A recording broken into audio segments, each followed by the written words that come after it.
कल हमने क्या कंप्लीट किया था?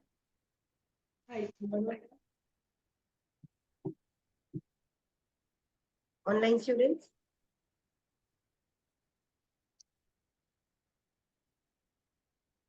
we have started new chapter, that is hygiene, mobility and skin integrity. In that hygiene topic we have completed. Under hygiene, what subtopics we have seen? Bathing, oral care, Bathing, Yes, bathing, oral care. skin care, foot and nail care, Yes, skin care, foot and nail care, ear, eyes and nose. ear, eyes and nose. Okay. So the priority concept of this chapter is mobility and skin integrity. So first, what is the red important point? When you are providing nursing care, which factors that influence hygiene, we have to consider them. We have to keep in mind. Culture, personal preference, Yes, cultural, personal preferences, social practices, patient's body image, patient's socio-economic status, health beliefs, developmental stage, and physical condition. These are the factors which can influence the hygiene. So we have to keep in mind with all these factors we have to consider, and then we can provide care related to this, to the patient. And then first in hygiene, first topic is self-care ability. So what is that? What is self-care ability?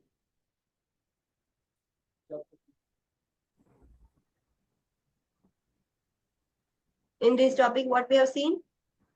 First, whenever you are providing or giving nursing care related to hygiene, this is the first step that you have to look of.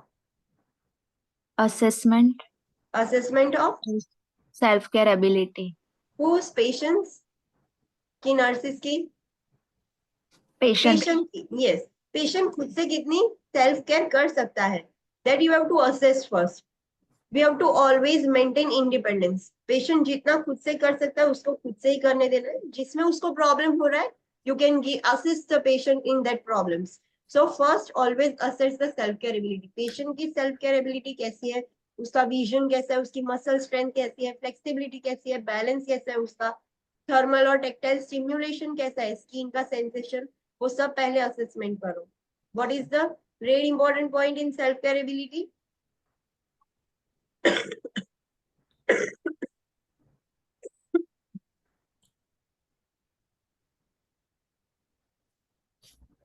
Patient की self care ability, उसकी activity tolerance capacity या फिर activity intolerance कितना है, वो आपको कैसे पता चलेगा? respiratory rate, yes, respiratory rate से. जब भी पेशेंट इनटॉलरेंट हो जाएगा एक्टिविटी से, मतलब कि उससे ज्यादा एक्टिविटी वो टॉलरेट नहीं कर पा रहा है, सो उसका रेस्पिरेटरी रेट चेंज हो जाएगा, एफर्ट्स, रेस्पिरेटरी के एफर्ट्स चेंज हो जाएंगे, स्किन कलर चेंज हो जाएगा, पल्स रेट चेंज हो जाएगी, डिजीनेस की कंप्लेन करेगा, वीकनेस और फटीग की कंप्लेन करेगा. So this are the changes. इससे आपको पेशेंट की एक्टिविटी इनटॉलरेंस पता चलेगी कि ये पेशेंट उतने तक ही कर सकता है. Just for a simple example, दो पर्सन है, मुझे दोनों पर्सन की एक्टिविटी टॉलरेंस चेक करनी है कि एक पर्सन कितने इनटॉलरेंस हो जाता है कितने टाइम पे. मैं दोनों पर्सन को सीढ़ियों से फ्लोर, 5 फ्लोर की बिल्डिंग है, मैं दोनों को चढ़ने को बोलूंगी. एक पर्सन 3rd फ्लोर में ही ऐसे रेस्पिरेटरी रेट इंक्रीज हो जाएगा, एक का 4th फ्लोर में. सो किसकी एक्टिविटी इनटॉलरेंस कम है? वो पर्सन जो जल्दी थक जाता है. सो कोई भी पेशेंट को आप हाइजीन नहलाते हो या करते हो तो इसकी एक्टिविटी इनटॉलरेंस कितनी है ये उससे पता चल सकता है. Then first is bathing. Bathing में हमने क्या देखा था? different types of bath, different types of bath देखे थे. यस. तो कौन से बाथ कब यूज करने चाहिए? Complete bed bath, tub bath और शावर से उससे क्या होता है? oxygen demand increase, yes, oxygen demand increase हो जाएगी. तो जो भी वैसे पेशेंट है कि जिसकी ऑक्सीजन डिमांड, अभी रेस्पिरेटरी कैपेसिटी कम है, सो उसमें आप ऐसे टाइप्स के बाथ यूज करोगे? no, no. And if there is a need कि हाँ यही यूज करना है, so we will already keep ready. Like suctioning करना होता है तो सक्शन में कैसा होता है, O2 डेप्राइव हो जाता है तो हम पेशेंट को पहले से ही ऑक्सीजन दे देते हैं, देन सक्शन करते हैं, तो just like that patient exhaust हो जाएगा। सो आपको O2 रेडी रखना होगा, अवेलेबल रखना होगा। फिर पार्शियल बेड बाथ किसके लिए है? और पार्शियली डिपेंडेंट है। हाँ, जो पार्शियली डिपेंडेंट है, थोड़ा थोड़ा खुद से कर सकते हैं, तो उनके लिए पार्शियल बेड बाथ है। Bath basins with soap and water, Chances of infection. they are not, yes, there are chances of infection, so we do not use that. So instead of that, what we use? Chlorhexidine gluconate. Yes, chlorhexidine gluconate. So we use this formula or just a compound chemical, एक ऐसा already pre pack chemical होता है, so वो हम use कर सकते हैं in the basin, और उससे हम क्लीन कर सकते हैं पेशेंट को। फिर जब भी आप पेशेंट को बाथिंग प्रोवाइड करो, so we have to consider कि पेशेंट को कौन सा हेल्थ प्रॉब्लम है। According to their disease condition we will keep the standard precautions. Standard precautions हम मेंटेन करेंगे according to the patient's condition. So you should know that red point क्या है।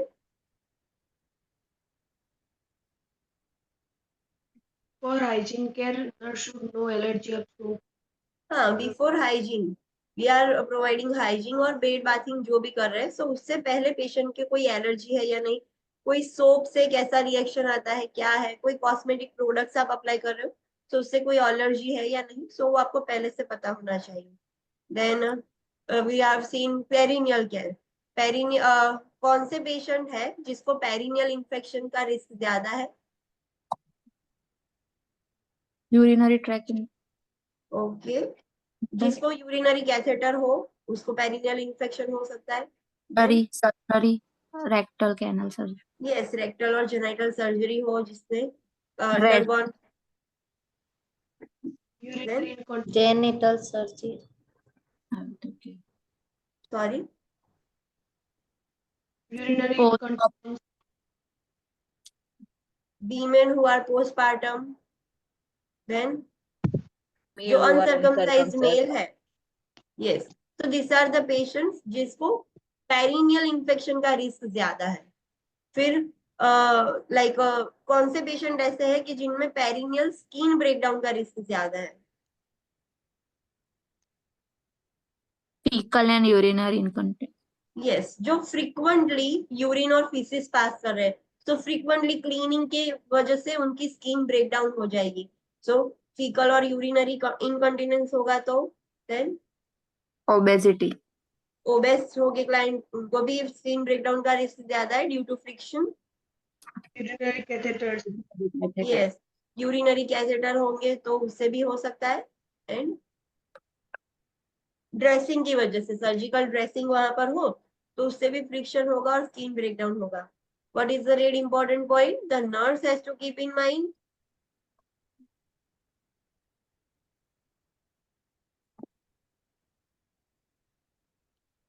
हमें पहले प्रायोरिटी क्लाइंट की हाइजीन पर देनी है। We can not feel embarrassment when providing care to the patient because our goal is to provide the client hygiene. हमारे हमारे लिए पेशेंट की हाइजीन इंपॉर्टेंट है, not embarrassment. So nurse should not feel embarrassment and only focus on client's hygiene needs.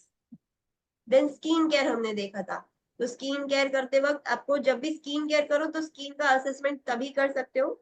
सो आप skin के assessment में उसका colour, texture, thickness, turgor, temperature check करोगे, कोई लीजन्स है या नहीं, स्केलिंग, क्रैकिंग है या नहीं। फिर कोई भी डिवाइसेस यूज कर रहे हैं तो उसके वो जगह पर खास चेक करना है बिकॉज उसकी वजह से, फ्रिक्शन की वजह से स्किन ब्रेकडाउन हो सकता है। जो भी स्किन फोल्ड्स है like perineum, under the breast, axilla, फिर वो ग्रॉइन रीजन है वहां पर भी फोल्ड्स होते हैं, थाई में। सो वो सारे जो फोल्ड्स वाले रीजन्स है वहां पर आपको ज्यादा फोकस करना है because they are highly prone area for the microbacteria to grow. So वो आपको खास ध्यान रखना है। जब भी स्किन केयर करो तो इम्पैक्ट सेंसेशन को आप असेस करोगे, सर्कुलेशन कैसा है, न्यूट्रिशन कैसा है, हाइजीन कैसा है, वो देखोगे। डार्कर स्किन टोन के क्लाइंट होंगे तो उनमें थोड़ा असेसमेंट आपको अलग से करना होगा। नॉर्मल पेशेंट का जो असेसमेंट करते हो वैसे नहीं कर पाओगे because they are darker skin tone, तो उसमें आपको अलग से करना होगा। और कोई भी ओडर्स आप स्किन केयर कर रहे हो तो अब जब भी आपको कोई ओडर्स आए तो you have to note it down.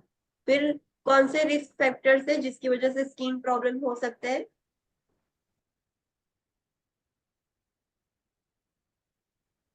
Long term से पेशेंट इमोबाइल होगा तो बेड सोर्स का रिस्क हो जाएगा। फिर दूसरा, ओवरवेट, ओवरवेट और ओबेस क्लाइंट होगा तो सेंसेशन रिड्यूस हो गया होगा तो भी उसे पता नहीं चलेगा, बर्न्स होगा या कुछ भी। अगर शायद बेड सोर भी हो जाएगा तो पेशेंट को सेंसेशन ही नहीं आ रहा है तो उसकी वजह से वो बढ़ता ही जाएगा। थोड़ा होगा तो पेशेंट आपको बोलेगा भी सही कि मुझे यहाँ पर कुछ डिस्कम्फर्ट फील हो रहा है, so you will check. But जिसका सेंसेशन ऑल्टर है पेशेंट को पता ही नहीं चलेगा and it will grow further, वो डैमेज जो है वो ज्यादा होता जाएगा। देन दूसरे कौन से रिस्क फैक्टर्स थे? nutrition, hygiene, inadequate nutrition and hydration, alter memory, cognition level, alter yes alter cognition level,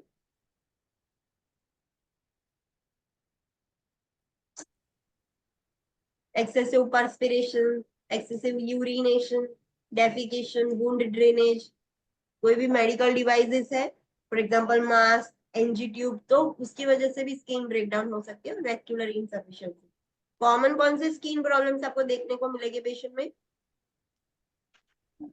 skin dry skin, acne, skin rashes, contact skin dermatitis, rashes, abrasion, abrasion, yes, surgical incision, and wounds, these are the common problems. Then foot and nail care, तो जब भी आप foot and nail care करते हो तभी उसका examination, उसका assessment आपको करना है। तो आपको नेल की सरफेसेस देखनी है, सारे फीट्स की नेल की सरफेसेस एग्जामिन करनी है, और इन बिटवीन द टोज आपको खास एग्जामिन करना है बिकॉज वहां पर माइक्रो ऑर्गेनिजम्स ज्यादा ग्रो होंगे। सोल आपको चेक करना है, कोई भी ड्राइनेस, इन्फ्लेमेशन, क्रैकिंग है या नहीं, वो सब आपको देखना है। पेशेंट का गेट कैसा है वो आप चेक करोगे। देन पाल्पेशन, आप पैडल पल्सेस पाल्पेट करोगे, लाइट टच करोगे पेशेंट को कि उसका टच सेंसेशन कैसा है, पिन प्रिक सेंसेशन कैसा है, पेशेंट का बॉडी टेम्परेचर कैसा है या फिर टेम्परेचर का सेंसेशन पेशेंट कैसे ले सकता है, गेट, वो सब आप असेसमेंट करोगे। कॉमन फूड प्रॉब्लम्स कौन से हैं? callus, common callus, what is that? Hardness, hardening of the skin, yes. Then corns, corns, what is that? thickening of skin, sorry, thick laser, thickening, still Anisha you are not clear. thickening of skin, thickness of skin, thickness of skin, so that is called as callus. But there is a hardening, something hard nodule like substance present below the screen, जो हम ऐसे बोलते हैं कि कणी हो गई है, so that is called as cons, hard substance beneath the skin. Then plantar warts means fluid filled blister, fluid filled blisters in the soles, छाले पड़ जाना. Tinea pedis means inflammation between toes, yes, inflammation between the toes, दो toes के बीच में inflammation हो जाना, because long term से athletes foot ऐसा बोल रहे हैं क्योंकि वो बहुत लॉन्ग टर्म से ऐसे शूज वेयर करके रखेंगे, so due to that. Ingrown nails, growth in nail edges, yes, जो नेल की एजिस है वो अंदर ही, टो के अंदर ही जा रही है, so that is called as ingrown nails. Peronesia means surrounding nail infections, yes, infection surrounding the nails, जो nails की border है वहां पर infection हो जाएगा. And food odors, so these are the common problems. जब भी आपको nail care और food care करनी है, so what is the sequence, how you will do? पहले आप क्या करोगे? वार्म वाटर में सोक करो, Yes, we have to soak the feet and hands in a warm water, then dry the Dry. Other, completely we have to dry it thoroughly, थोड़ा भी moisture नहीं रहना चाहिए. Then between Not toes, whether it yes, Yeah. between toes we have to clean it properly. Then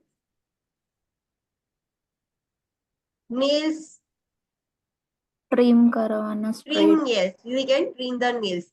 In which patient you will not do anything? What is the red important point? Tell me. patient with diabetic mellitus, Yes, the patient who are diabetic or having PVD, peripheral vascular disease, उसमें आप nail and feet care नहीं नहीं। करोगे. Yes, so who will do? Podiatric PSP या and PSC. Podiatrist और पीएससीपी. धनुर भाई. Okay, तो वो ही करेंगे. तो मेक श्योर कि you keep in mind this thing कि we can not do nail care और feet care in the patient who is having diabetes or PVD. Sorry, podiatrist means the specialist doctor who care about the feet or nails and all these things. So these doctors, this is the specialty branch. They are called as podiatrists. Don't get confused in pediatric and podiatric. Okay. Next is oral care. Oral care में क्या 3 चीजें ध्यान रखनी है आपको? brushing, flossing and brushing, flossing and rinsing. Yes. Brushing करते वक्त toothpaste कैसी होनी चाहिए? Fluoride. fluoride फ्लोराइड वाली. और कितने टाइम करना है brush? Twice a day. Twice a day. और जब फ्लॉसिंग करो तो फ्लॉस कैसा होना चाहिए? With floss next. अनवैक्स्ड होना चाहिए. और रिंसिंग के लिए जो माउथ रिंसेस आता है वो कैसा होना चाहिए? alcohol free. अल्कोहल फ्री होना चाहिए. Yes. So what is the red important point? जो plaque remove. Patient bleeding disorder, flossing should be not हाँ, we high. have to avoid vigorous flossing in the patient who has थोड़ा एक point slow कर दो ना, आवाज बहुत है. जो भी पेशेंट को ब्लीडिंग रिस्क है उनमें विगरस फ्लॉसिंग नहीं कर सकते. सारे पेशेंट आपको ध्यान में रखना है कि जिनको ब्लीडिंग का रिस्क है, कीमोथेरापी ले रहे हैं, एंटीकोएगुलेंट थेरापी ले रहे हैं, डेंगू है, फिर पेशेंट को ब्लीडिंग डिसऑर्डर्स है. सो ये सारे पेशेंट्स में आप नहीं कर सकते विगरस फ्लॉसिंग. बट जो कॉमर्शियली स्वेब्स आते हैं, फोम स्वेब्स, जो प्लेग रिमूव करने के लिए आते हैं, but they are not effective in removing the plaque from the teeth, so that you have to keep in mind. Then VAP reduce करने के लिए क्या यूज करोगे आप? Next red important point. Fluoride mouth. Yes, chlorhexidine gluconate, जो आपने already first year में patient को ओरल केयर दिया होगा तो किया होगा. So it reduces the risk of VAP. So it is most important. Then कौन से ऐसे पेशेंट है जिसको आप स्पेशल टाइप की ओरल हाइजीन दोगे? List of the patients. Unconscious. Unconscious patient. Diabetes mellitus. Concentration. Yes. Immunosuppressant. Chemotherapy. Compromised patient. Yes. And drug use. Drug use. Drug abuse wale. Then Airway or artificial. Chemotherapy. artificial airway. Yes. And chemotherapy.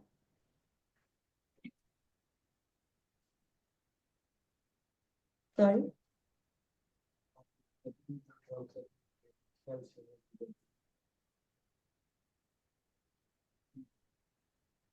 Okay. Yes. Teeth yellowing था जरूर हुई है. हाँ. So that we can do. फिर what about dentures?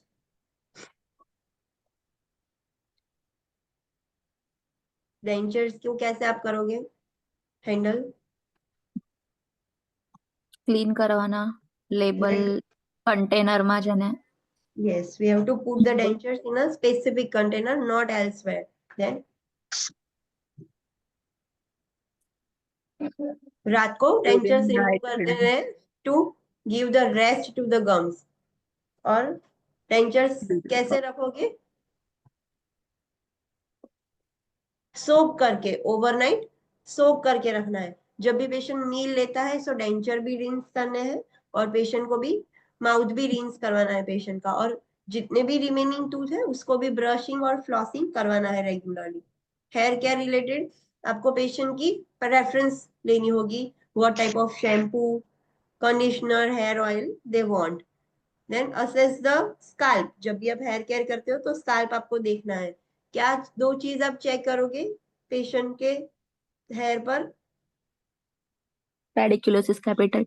Yes, pediculosis capitis. Then Alopecia. Alopecia. Alopecia. क्या check करोगे? What is alopecia?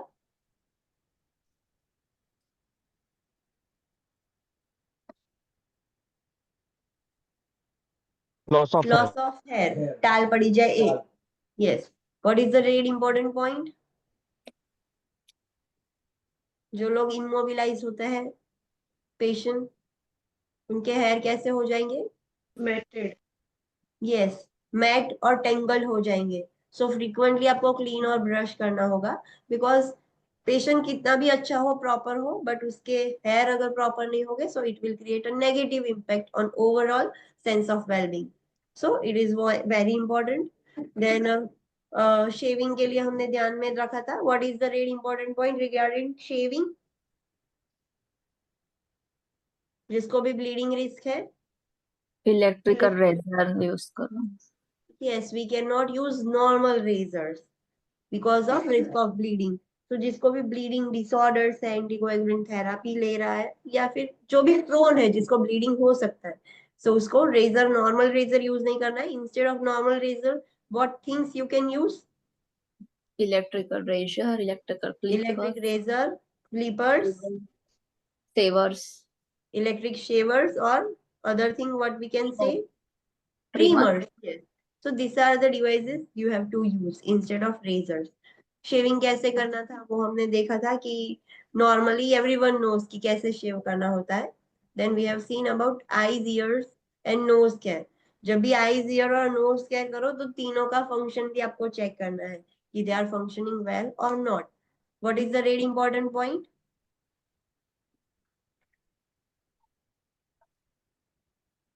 Patient with feeding tubing or oxygen tubing should be assessment and care for regularly.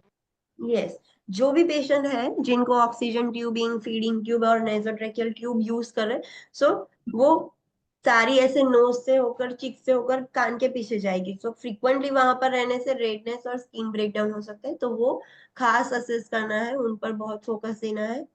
फिर ice कैसे clean करोगे? Soft washcloth. Yes, soft wash cloth लोगे, उसको गीला करोगे, और from inner canthus to outer canthus आपको clean करना है in a single stroke. Yes, आप 2-3 बार ऐसे स्ट्रोक नहीं कर सकते. If you want to clean it twice, कैसे करोगे? मैंने एक बार क्लीन किया, फिर भी अभी मुझे सेटिस्फैक्टरी नहीं लगा, फिर से क्लीन करना है तो Second time. Different parts use करो. यस, डिफरेंट पार्ट यूज करना है, because we are using cloth not gauze piece. So soft cloth, gauze piece होते हैं वो सॉफ्ट नहीं होते, दे आर वेरी इरिटेटिंग. ऐसे पेशेंट को ऐसे आप यूज करोगे तो पेशेंट को छिल जाएगा. सो वैसा हम यूज नहीं कर सकते, सॉफ्ट यूज करना है. So we have to move the we have to use different part. Okay, then patient अगर अनकॉन्शियस हो, तो पेशेंट जब भी आप आईज क्लीनिंग करते हो तो आपको ब्लिंकिंग एबिलिटी चेक करनी है. पेशेंट अनकॉन्शियस होगा तो कैसी होगी उसकी ब्लिंकिंग एबिलिटी? एब्सेंट होगी. Yes, patient can not blink their eyes. So what are the risk अगर पेशेंट की ब्लिंकिंग एबिलिटी नहीं है तो? Drying. ड्राई, ड्राइनेस हो सकती है, और ड्राइनेस की वजह से इंजरी हो जाएगी. So how can you prevent the dryness of the eyes? lubricated and lubricating, yes, eye drops आप यूज कर सकते हो.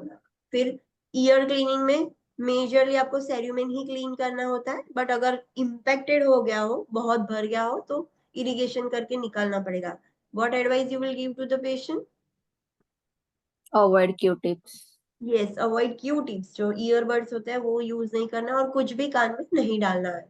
और जो भी पेशेंट ऐसे असिस्टिव डिवाइसेस यूज कर रहे हैं, like eye glasses, contact lenses, hearing aids, तो उसको रेगुलरली कैसे क्लीन करना है, हाइजीन कैसे मेंटेन करनी है, वो सब आप सिखाओगे. Any doubt in this? No, ma'am. Okay, so hygiene we have completed. Now let's start with the mobility. Mobility means, so what do you mean by mobility in your terms? हलन चलन. Yes, yes, the ability to move something. वो move कैसे कर सकता है, कोई भी part या खुद से. So we have to first assessment of mobility. We have to first assess कि पेशेंट कितनी मोबिलिटी कर सकता है, कैसे मूव कर सकता है. So mobility status needs to be assessed considering the effects of disease on mobility. अब मोबिलिटी स्टेटस आपको पहले असेस करना होगा, और you have to keep in mind कि पेशेंट को जो डिजीज हुआ है, जो भी डिजीज, उससे मोबिलिटी पर कैसे इफेक्ट होगा.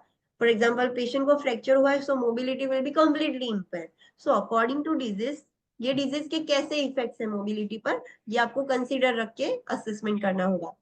Start by assessing the client in a supported position with the client lying in a bed.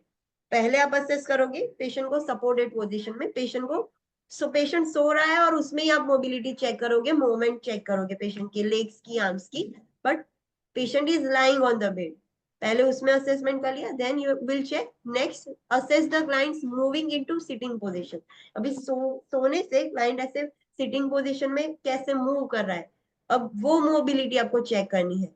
Then transferring to a chair and then walking with और विदाउट असिस्टिंग डिवाइसेस. पहले सोते सोते आपने सारी मोबिलिटी चेक कर ली, limbs, arms सब check कर लिया. देन पेशेंट सिटिंग पोजीशन में कैसे अच्छे से मूव कर रहा है या नहीं, या देयर इज अ प्रॉब्लम. अगर पेशेंट को बैक में या कोई प्रॉब्लम होगा तो पेशेंट स्लोली मूव करेगा. सो उससे आपको पता चलेगी कि पेशेंट की मोबिलिटी कैसी है. सिटिंग पोजीशन में अब बेड से चेयर पर मूव करना है या बेड से व्हील चेयर में मूव करना है, सो पेशेंट की मोबिलिटी कैसी है वो भी आप उसमें भी चेक करोगे. पेशेंट अब मूव करके बाद अब चलाओगे पेशेंट को, उसकी वॉकिंग एबिलिटी चेक करोगे, उसमें मोबिलिटी चेक करोगे, खुद से चल रहा है या कोई असिस्टिव डिवाइस से, but you are checking the mobility. Assistive device may be necessary to promote the mobility, exercise and independence.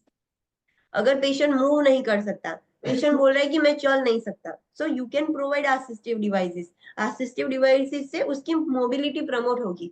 अगर चलेगा ही नहीं सो मोबिलिटी कंप्लीटली इंपेयर होगी, बट वो असिस्टिव डिवाइसेस की हेल्प से चल तो पा रहा है ना, सो उससे मोबिलिटी प्रमोट होती है, एक्सरसाइज भी होगी, because they are using assistive devices. Assistive devices means Can Wheelchair. walker. yes, Walker. in walker, Walker. quadripons, Crutches. crutches. Yes, so these are the assistive devices जिसकी हेल्प से patient चल सकता है. so उससे mobility improve होगी, exercise भी improve होगी और पेशेंट इंडिपेंडेंट भी रहेगा. पहले पेशेंट चल नहीं पा रहा था तो दो लोग उसको पकड़ के चलवा रहे थे. Now you are giving the walker, so patient खुद से चल पा रहा है, so they are making the client independent. Next is complication of mobility, immobility. अगर पेशेंट मोबिलिटी नहीं करेगा, मूवमेंट नहीं करेगा, तो उससे क्या कॉम्प्लिकेशंस हो सकते हैं, let's see. First is metabolic. जो मेटाबॉलिक प्रोसेस होगा वो इम्पेयर हो सकता है ड्यू टू इमोबिलिटी. अगर पेशेंट लॉन्ग टर्म से बेड रिडन ही है, इमोबाइल है, सो उससे उसका मेटाबॉलिक में क्या चेंजेस होंगे, let's see. So endocrine function, metabolism, calcium resorption and GI functioning are impacted by immobility. Endocrine function भी ऑल्टर हो जाएगा, मेटाबॉलिज्म भी उसका ऑल्टर हो जाएगा, कैल्शियम रिसॉर्प्शन भी होगा. What is resorption?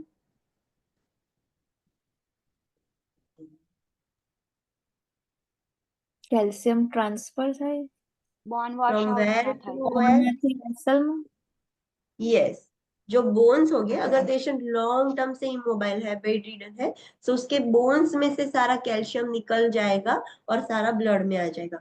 So bone will become porous. So this process is called as resorption. Calcium resorption means bone में से सब निकल रहा है, बोन वॉश ऑफ हो रहे हैं, सो कैल्शियम रिसॉर्प्शन होगा. जीआई फंक्शनिंग भी इम्पेयर हो सकता है due to immobility. The endocrine system reacts to maintain the blood pressure and electrolyte balance. Endocrine system का main function क्या होता है कि वो blood pressure maintain करते हैं. We know certain hormones play important role in maintaining the blood pressure, electrolyte balance. तो जो patient immobile है, so वो patients में ये दोनों system alter हो जाएगी. Metabolic rate is decrease. आपको पता है कि एक्टिविटी करने से मेटाबॉलिज्म इंक्रीज होता है. जो पर्सन लॉन्ग टर्म से इमोबाइल है, सो उसका मेटाबॉलिज्म कैसा हो जाएगा, डिक्रीज हो जाएगा. So metabolic rate is decreased, causing fluid and electrolyte imbalances and GI disturbances. Except if a fever is present, metabolic rate increases. Patient long term से immobile है, सो उसकी मेटाबॉलिक रेट कम डिक्रीज हो जाएगी, फ्लूइड और electrolyte imbalances हो गए, GI disturbances हो गए, बिकॉज मेटाबॉलिक रेट ही कम हो जाएगा. तो पेशेंट जो भी खाना खाएगा वो इजीली फास्ट डाइजेस्ट नहीं होगा, तो पेशेंट ब्लॉटेड रहेगा, फुलनेस रहेगी उसको, सो जीआई डिस्टर्बेंसेस पेशेंट को फील होता रहेगा. हाँ, बट फीवर में कैसा होगा, मेटाबॉलिक रेट इंक्रीज होता है. सो पेशेंट इमोबाइल है, लॉन्ग टर्म से बेड रिडन है, पर उसको फीवर है, तो मेटाबॉलिक रेट डिक्रीज होगा.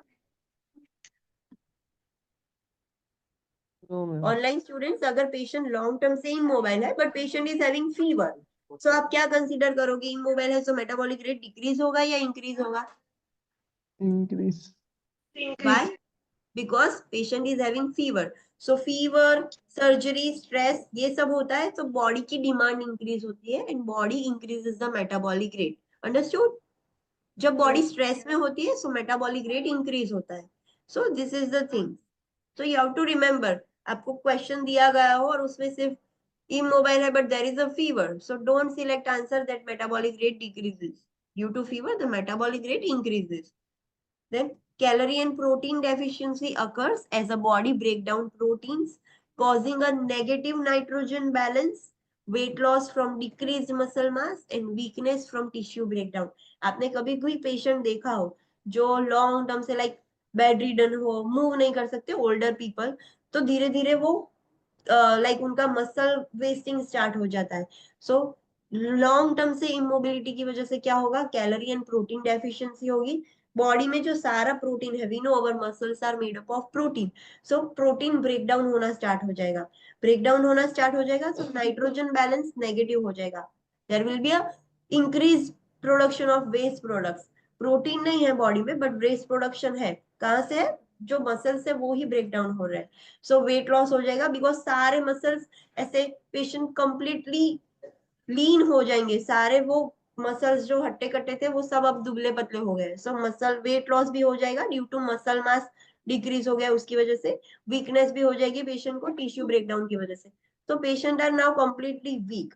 सो ये सब होता है due to immobility. Calcium resorption from bone occurs, bones में से कैल्शियम रिजॉर्प्शन होना स्टार्ट हो जाएगा, बोन्स अभी पोरस हो जाएंगे। So and the kidneys need to excrete the excess calcium. सारा बोन्स में से कैल्शियम ब्लड में आ रहा है, सो ब्लड में अगर ज्यादा हो जाएगा तो it will lead to hypercalcaemia. So kidney को भी एक्स्ट्रा काम करना होगा, जो भी एक्सेस कैल्शियम है ब्लड में से वो निकालना होगा। So increasing the potential for renal failure and pathological fractures. So जो लॉन्ग टर्म से बेड रिडन है उनमें दो रिस्क है, एक तो पैथोलॉजिकल फ्रैक्चर्स होने के रिस्क ज्यादा है और रीनल फेलियर के भी रिस्क ज्यादा है। रीनल फेलियर क्यों? बिकॉज बोन रिसॉर्प्शन हो रहा है तो किडनीज को एक्स्ट्रा वर्क करना पड़ रहा है वो कैल्शियम निकालने के लिए। कॉन्स्टिपेशन हो सकता है ड्यू टू इमोबिलिटी। हमें पता है कि कॉन्स्टिपेशन रिलीव करने के लिए हम पेशेंट को एम्ब्यूलेट करवा रहे थे, पर ये लॉन्ग टर्म से बेड रिडन है तो कॉन्स्टिपेटेड हो सकता है। फीकल इंफेक्शन हो सकता है। What is faecal infection? Stool collect हो जाएगा और इंटेस्टाइन ब्लॉक हो जाएगी, so that is called as faecal infection. Pseudo diarrhoea, pseudo diarrhoea means, pseudo word किसके लिए यूज होता है? False, yes. नॉर्मली इमोबिलिटी की वजह से डायरिया नहीं होता but this is pseudo diarrhoea, false diarrhoea.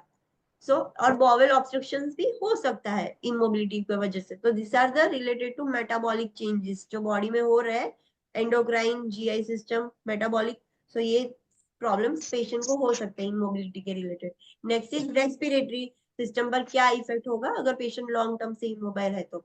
So collapse of alveoli can occur, also called as atelectasis, an inflammation of the lung from pooling of static secretions, or hypostatic pneumonia occurs with immobility. Yes, जो person long term से immobile है, proper breathing भी नहीं होगा, तो alveoli भी collapse हो सकते हैं and this condition is called as एटिलेक्टेसिस।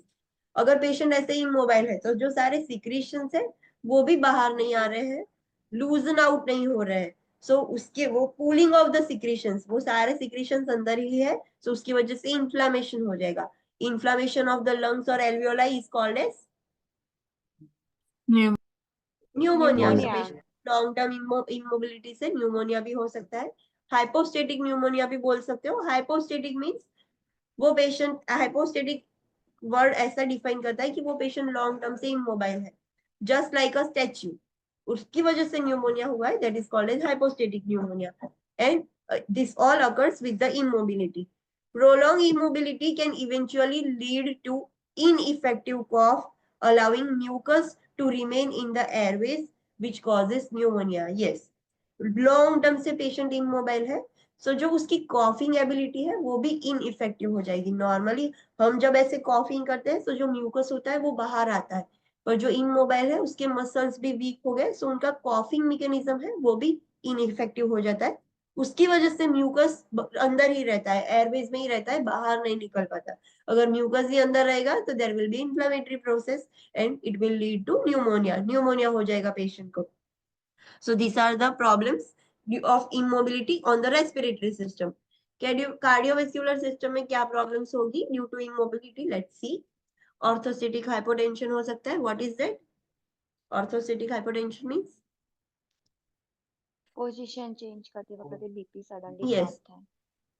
When we are changing the position of patient, the BP drops. Hypotension होता है due to the position changes. So orthostatic hypotension हो सकता है patient को. Increased cardiac workload and thrombus formation can occur with the immobility. How increased cardiac workload? Immobile है. Normally cardiac workload कब होता है? आप जब बैठे होते हो तब, या फिर 3 floors चढ़ के आते हो तब? 3 floors चढ़ी ત્યારે. 3 4 Yes. जब हम वर्क करते हैं तब कार्डियक वर्कलोड इंक्रीज होता है, but the person is immobile, completely in rest position, तो फिर वर्कलोड कैसे इंक्रीज हुआ?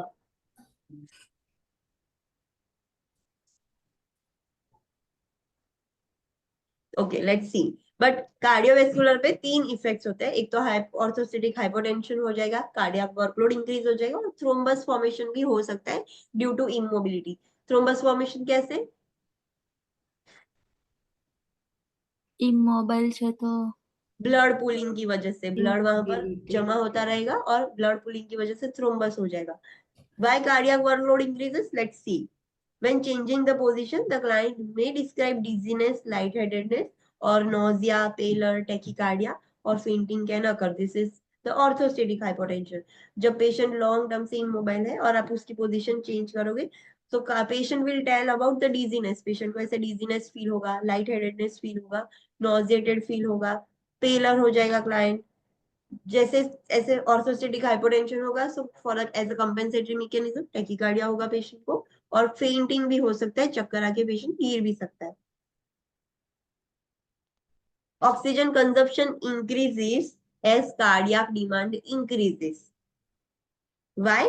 अभी पता चला कि कार्डियक वर्कलोड क्यों इंक्रीज हुआ. हाँ, जो 2 रीजन है. First of all, due to orthostatic hypotension the heart rate will increase as a compensatory mechanism. तो हार्ट रेट ऐसे सडनली तो इंक्रीज नहीं हो जाएगी ना, हार्ट को ऐसे वर्क करना पड़ेगा to improve the circulation, heart rate बढ़ाने के लिए. सेकेंड रीजन, थ्रोम्बस फॉर्मेशन हुआ था. थ्रोम्बस फॉर्मेशन हो जाएगा तो हार्ट को ही ब्लड सप्लाई नहीं मिलेगा, सो हार्ट को एक्स्ट्रा वर्क करना होगा to get the blood supply. Understood? Yes.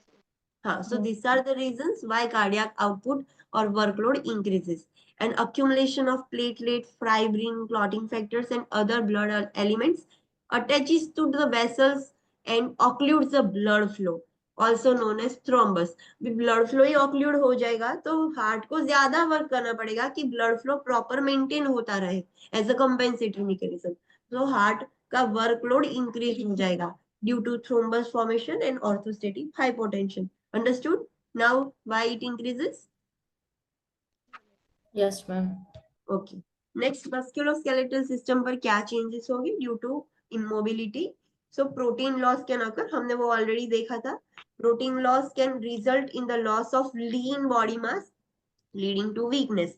Immobility की वजह से protein loss हो जाएगा. जो भी चीज आप use नहीं करते, for example you can not give it a try, but एक एक्सपेरिमेंट होता है कि अगर एक पर्सन को मैं 10 साल तक ऐसा बोलूं कि ये हाथ बिल्कुल भी यूज नहीं करना, not to use your right hand, so right hand और लेफ्ट हैंड में चेंजेस हो जाएंगे. राइट हैंड श्रिंक हो जाएगा. जो हम बॉडी पार्ट यूज नहीं करते, जो मसल्स यूज नहीं करते, उसमें मसल वेस्टिंग होना चालू हो जाता है. This is the normal mechanism of a body. So person already bed ridden है, उसके मसल्स यूज नहीं हो रहे, सो उसमें से प्रोटीन लॉस हो जाएगा.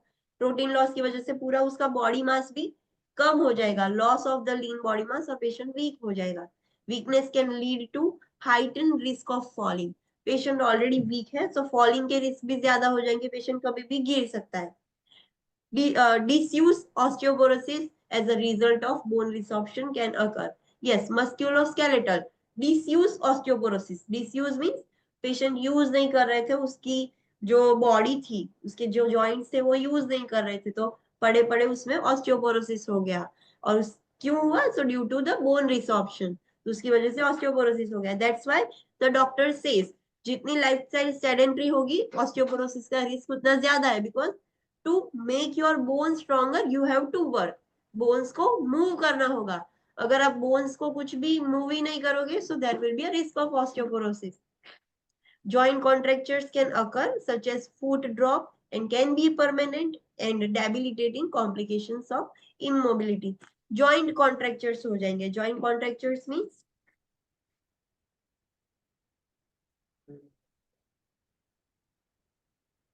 जो जॉइंट्स पर मसल्स और लिगामेंट्स टेंडन्स है वो कॉन्ट्रैक्ट हो जाएंगे।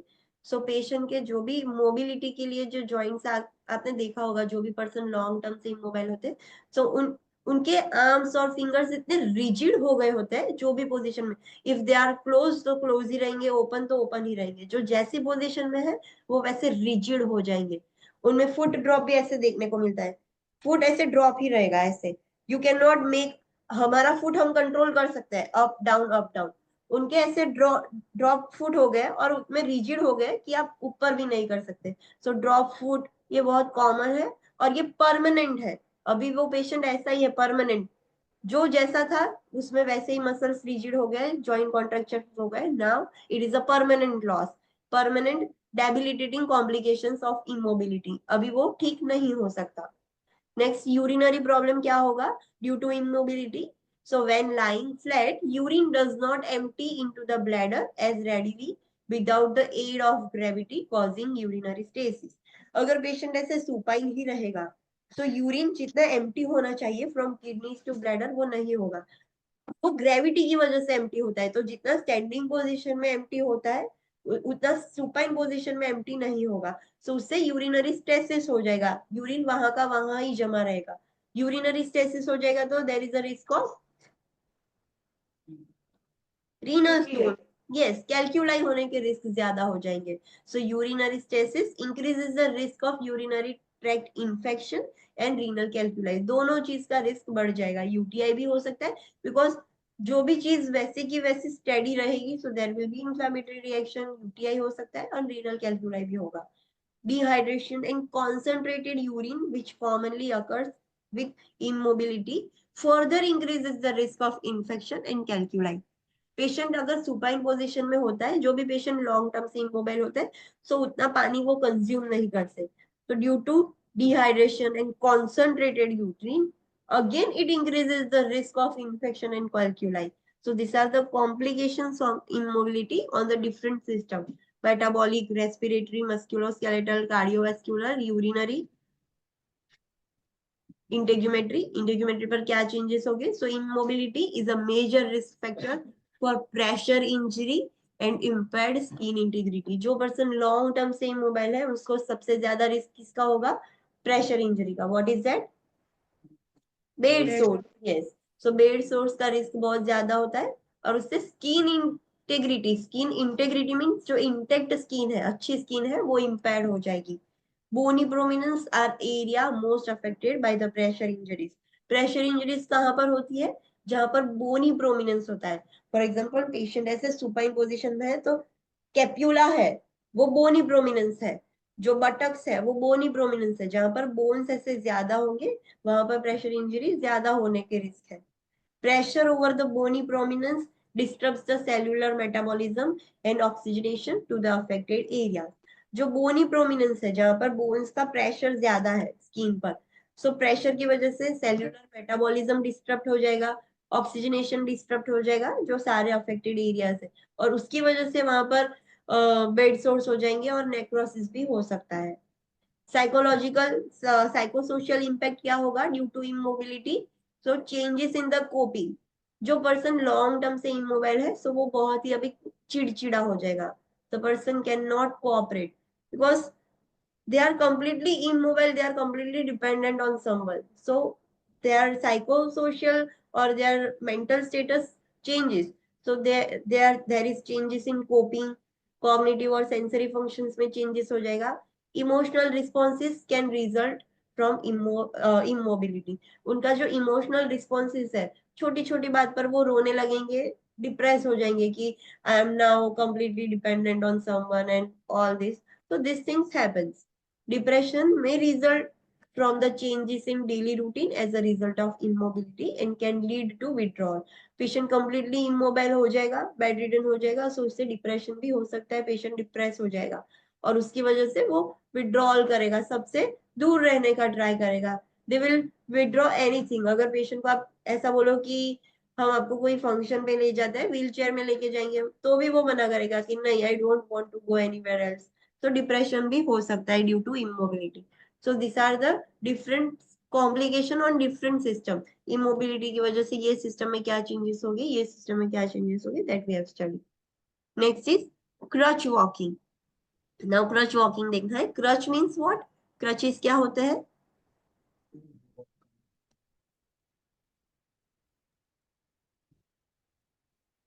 यस, ऐसे पैड्स होते हैं like this.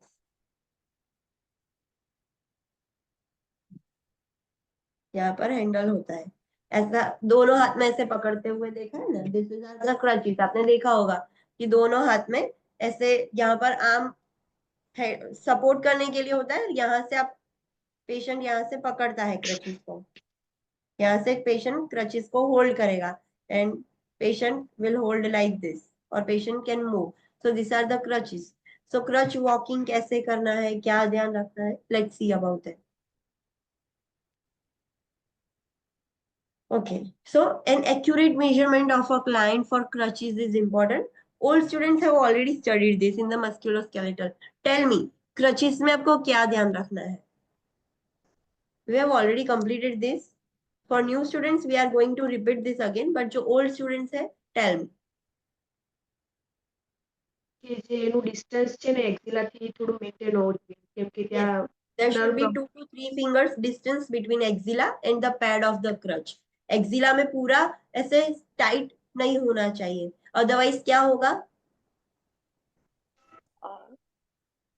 Injury to Injury. Injured to nerve brachial, now पर brachial injury. plexus yes, brachial plexus जो आर्म में नर्व होती है उसमें इंजरी हो सकती है। So make sure there is a distance between 2 to 3 fingers. दूसरा क्या ध्यान रखना है? एल्बो कैसी होनी चाहिए? flex होनी चाहिए। Flex flex fifth. होनी चाहिए, not straight. Yes, so let's study कि क्या आपको ध्यान रखना है। So an accurate measurement of a client for crutch is important because an incorrect measurement could damage the brachial plexus. Accurate measurement होना चाहिए, ऐसा नहीं कि कोई भी क्रच चलेगा। पेशेंट की हाइट छोटी है, सो क्रच पूरा आर्म पीट में एक्सिला में पूरा ऐसे फोर्स करेगा, तो एक्यूरेट मेजरमेंट होना चाहिए। अगर इनकरेक्ट मेजरमेंट होगा तो ब्रेकियल प्लेक्सस है वो डैमेज हो सकता है। The distance between axilla and the arm piece, जो क्रच का जो आर्म पीस है जिसमें हम थोड़ी देर के लिए ऐसे रेस्ट करने के लिए आर्म रख सकते हैं, but it should not continuously in contact with the axilla. तो जो एक्सिला और आर्म पीस है उसमें 2 to 3 फिंगर जितनी स्पेस होनी चाहिए, कंप्लीटली दोनों टच नहीं होने चाहिए। The elbows should be slightly flex, straight elbows नहीं होने चाहिए, 20 to 30 डिग्री फ्लेक्स होने चाहिए एल्बोज जब क्लाइंट चल रहा है। When ambulating, the client stand on the affected side. जब भी चलना है क्लाइंट को, तो क्लाइंट को अफेक्टेड साइड पर, लाइक हमें क्लाइंट की कौन सी साइड पर स्टैंड रहना है, जो अफेक्टेड साइड है। फॉर एग्जांपल, पेशेंट को लेफ्ट लेग में प्रॉब्लम है और पेशेंट चल रहा है, सो आप उसके साथ उसको गिर ना जाए उसके लिए आप चल रहे हो, तो आप कौन सी साइड चलोगे, राइट साइड या left side? left side left side. जो पेशेंट की अफेक्टेड साइड है वहां पर आपको खड़े रहना है, वहां, बिकॉज अच्छी वाली साइड से तो पेशेंट भी कंट्रोल करेगा, कंट्रोल कहां से नहीं हो पाएगा, जो अफेक्टेड साइड है वहां से। So we have to be there. Instruct the client never to rest the axilla on the axillary bars. जो एक्सिलरी बार्स है, जो क्रचेस का जो एक्सिलरी आर्म पीस है, उस पर ऐसे रेस्ट करके नहीं रखना है कंटिन्यूअसली। ऐसे चला तो 1-2 सेकेंड के लिए आप रेस्ट कर सकते हो, बट कंटिन्यूअसली आप चलने के लिए भी एक्सिला पूरा उस पर रेस्ट करके रख रहे हो, so don't do like that, otherwise it will injure the brachial plexus. Instruct the client to look up and outward when ambulating and place the crutches 6 to 10 inches diagonally from in front of the foot. Patient को बोलना है कि जब भी आप चलते हो सो सामने और ऊपर देखना है, नॉट डाउनवर्ड, नीचे देखकर नहीं चलना है। और क्रचेस कैसे रखने हैं? So this are the clients foot, ये क्लाइंट के फुट है। सो 6 सेंटीमीटर ऐसे diagonally, not in the side, ये साइड हो गए। You have to tell the client कि आपको क्रचेस ऐसे यहाँ पर रखने हैं। Understood? Diagonally 10 inches diagonally, 6 to 10 inches diagonally रखने हैं, like this, not with the side. Instruct the client to stop ambulation if numbness or tingling in the hands or arms occur.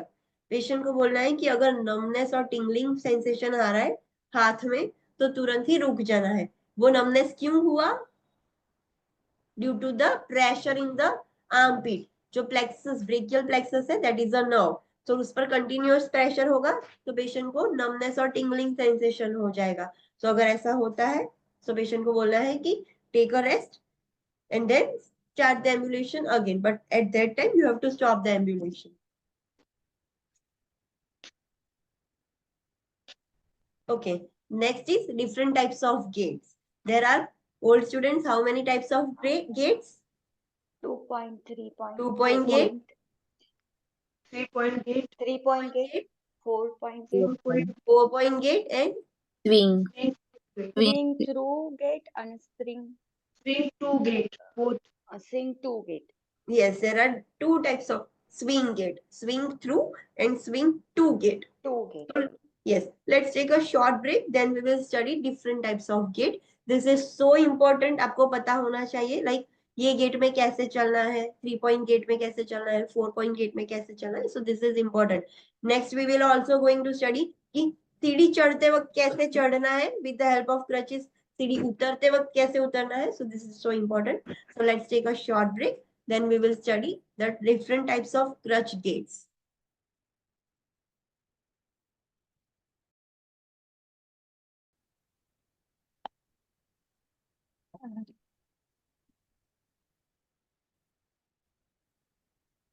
Hey Is it everyone, it's Sarah. audible to you? Yes, ma'am. Okay.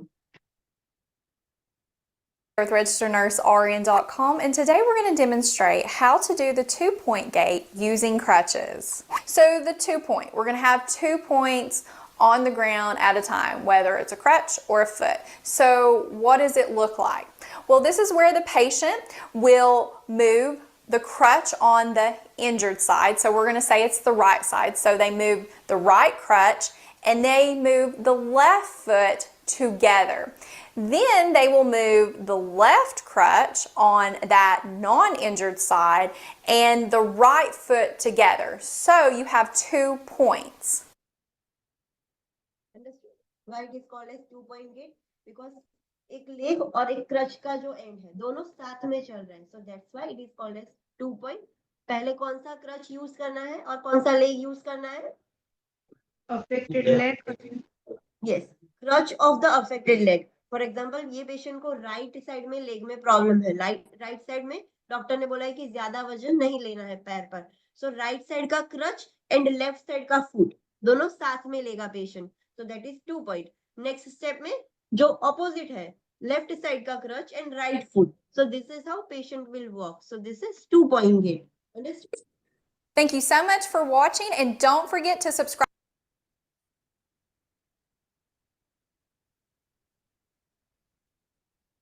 Next is 3-point gait. Let me show you.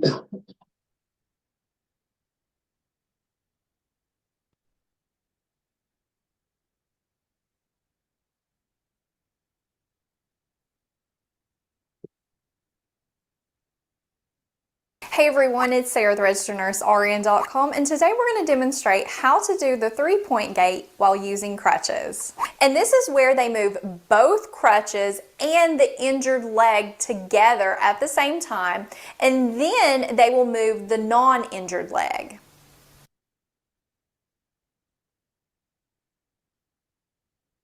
Thank you so much for watching, and don't forget to subscribe to our channel. In this video, they are not showing कि patient ने injured leg नीचे रखा था, पर उसमें बोला कि right leg injured है, सो 3-point gait में कैसा होगा, दोनों क्रचेस और राइट लेग, जहां पर ज्यादा वेट नहीं देना है वो तीनों एक साथ मूव करेगा पेशेंट, और देन जो अच्छा लेग है वो मूव करेगा. So this is 3-point gait. Understood?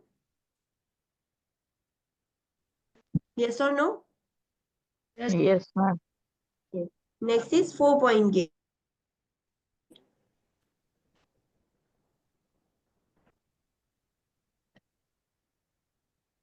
Dove पारनो सीक्रेट इंग्रेडिएंट શું છે ગેસ કરો Liquid, liquid. Wait, oh, okay. Drop a serum.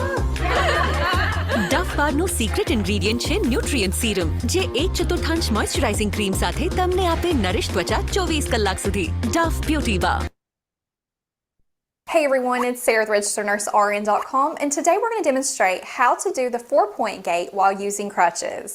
So the patient will move the right crutch, which is, we'll say, the injured side. Then they'll move the left foot. Then they'll move the left crutch, and then they'll move the right foot.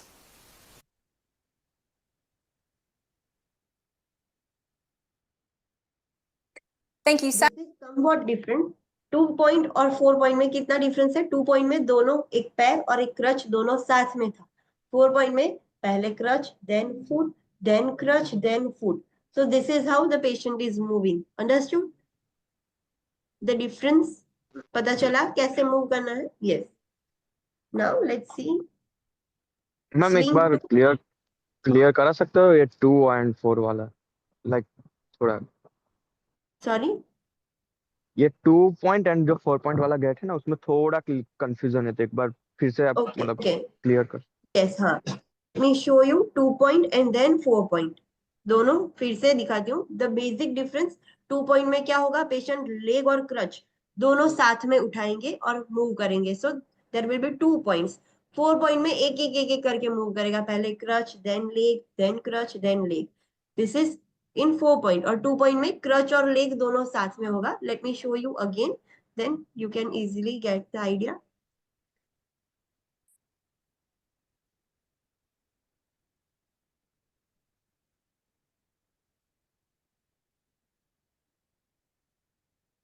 Hey everyone, it's Sarah with RegisteredNurseRN.com, and today we're going to demonstrate how to do the 2-point gait using crutches. So the 2-point, we're going to have 2 points on the ground at a time, whether it's a crutch or a foot. So what does it look like?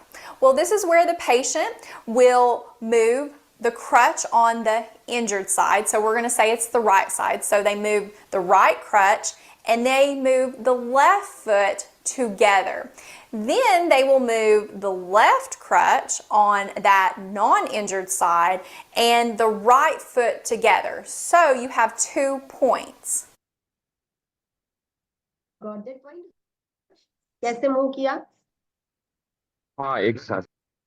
हाँ, दोनों एक साथ. एक creche, जो injured वाला creche था, उसने पहले बोला कि लेट्स फॉर एग्जांपल कि राइट फुट इंजर्ड है, so right crutch and left foot दोनों साथ में मूव किए.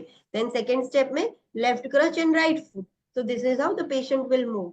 अगर लेफ्ट फुट इंजर होगा तो कैसे मूव करेगा पेशेंट? लेफ्ट पहले- क्रच एंड राइट फुट दोनों एक साथ में मूव करेगा. अंडरस्टूड? सो आप अगर क्वेश्चन पढ़ते हो तो सोचो, आपको ऐसा याद नहीं रखना है कि राइट एंड लेफ्ट लेग, नहीं. अफेक्टेड एंड अनअफेक्टेड लेग ऐसे याद रखना है. अफेक्टेड मींस इंजर्ड लेग, जो अफेक्टेड है. Healthy leg. Now let me show you 4-point again.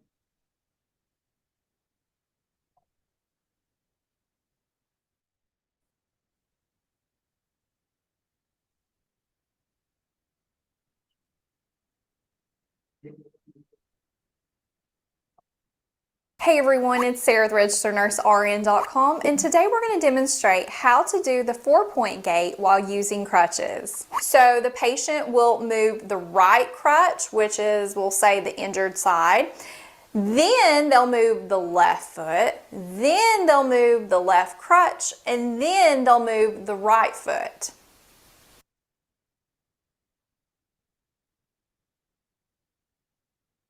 Thank you so much for watching, and don't forget In to 4-point gait, how they are moving? They are moving turn by turn, not together. 2-point में दोनों एक साथ. Opposite creche and जो affected leg था, unaffected leg, वो दोनों एक साथ मूव कर रहे थे। बट इसमें क्या हुआ, for example right leg injured है, सो लेफ्ट क्रच पहले लिया, फिर राइट क्रच पहले लिया, then left leg, then left crutch and then right leg, turn by turn they are moving. और 2 पॉइंट में दोनों एक साथ था, जो भी अफेक्टेड लेग था, जो इंजर्ड लेग था, उस साइड का क्रच और हेल्दी लेग दोनों साथ में पुट किया था। Understood? Harsh, do you get that point? Or Yes, still ma'am. having confusion? Okay. No, no, no. Let me, Completely. okay. Let me show you. Swing 2 and swing 3. Hey everyone, it's Sarah with RegisteredNurseRN.com, and today we're going to demonstrate how to do Swing 2 and swing through. At the end, I will ask you what is swing 2 and what is swing through. What was that basic difference? So watch this video very carefully. the swing to gait and the swing through gait while using crutches. And let the names help you. So the swing to gait is where the patient will move both crutches forward. Then they will hence swing or move both legs forward and place them at the placement of where the crutches are located.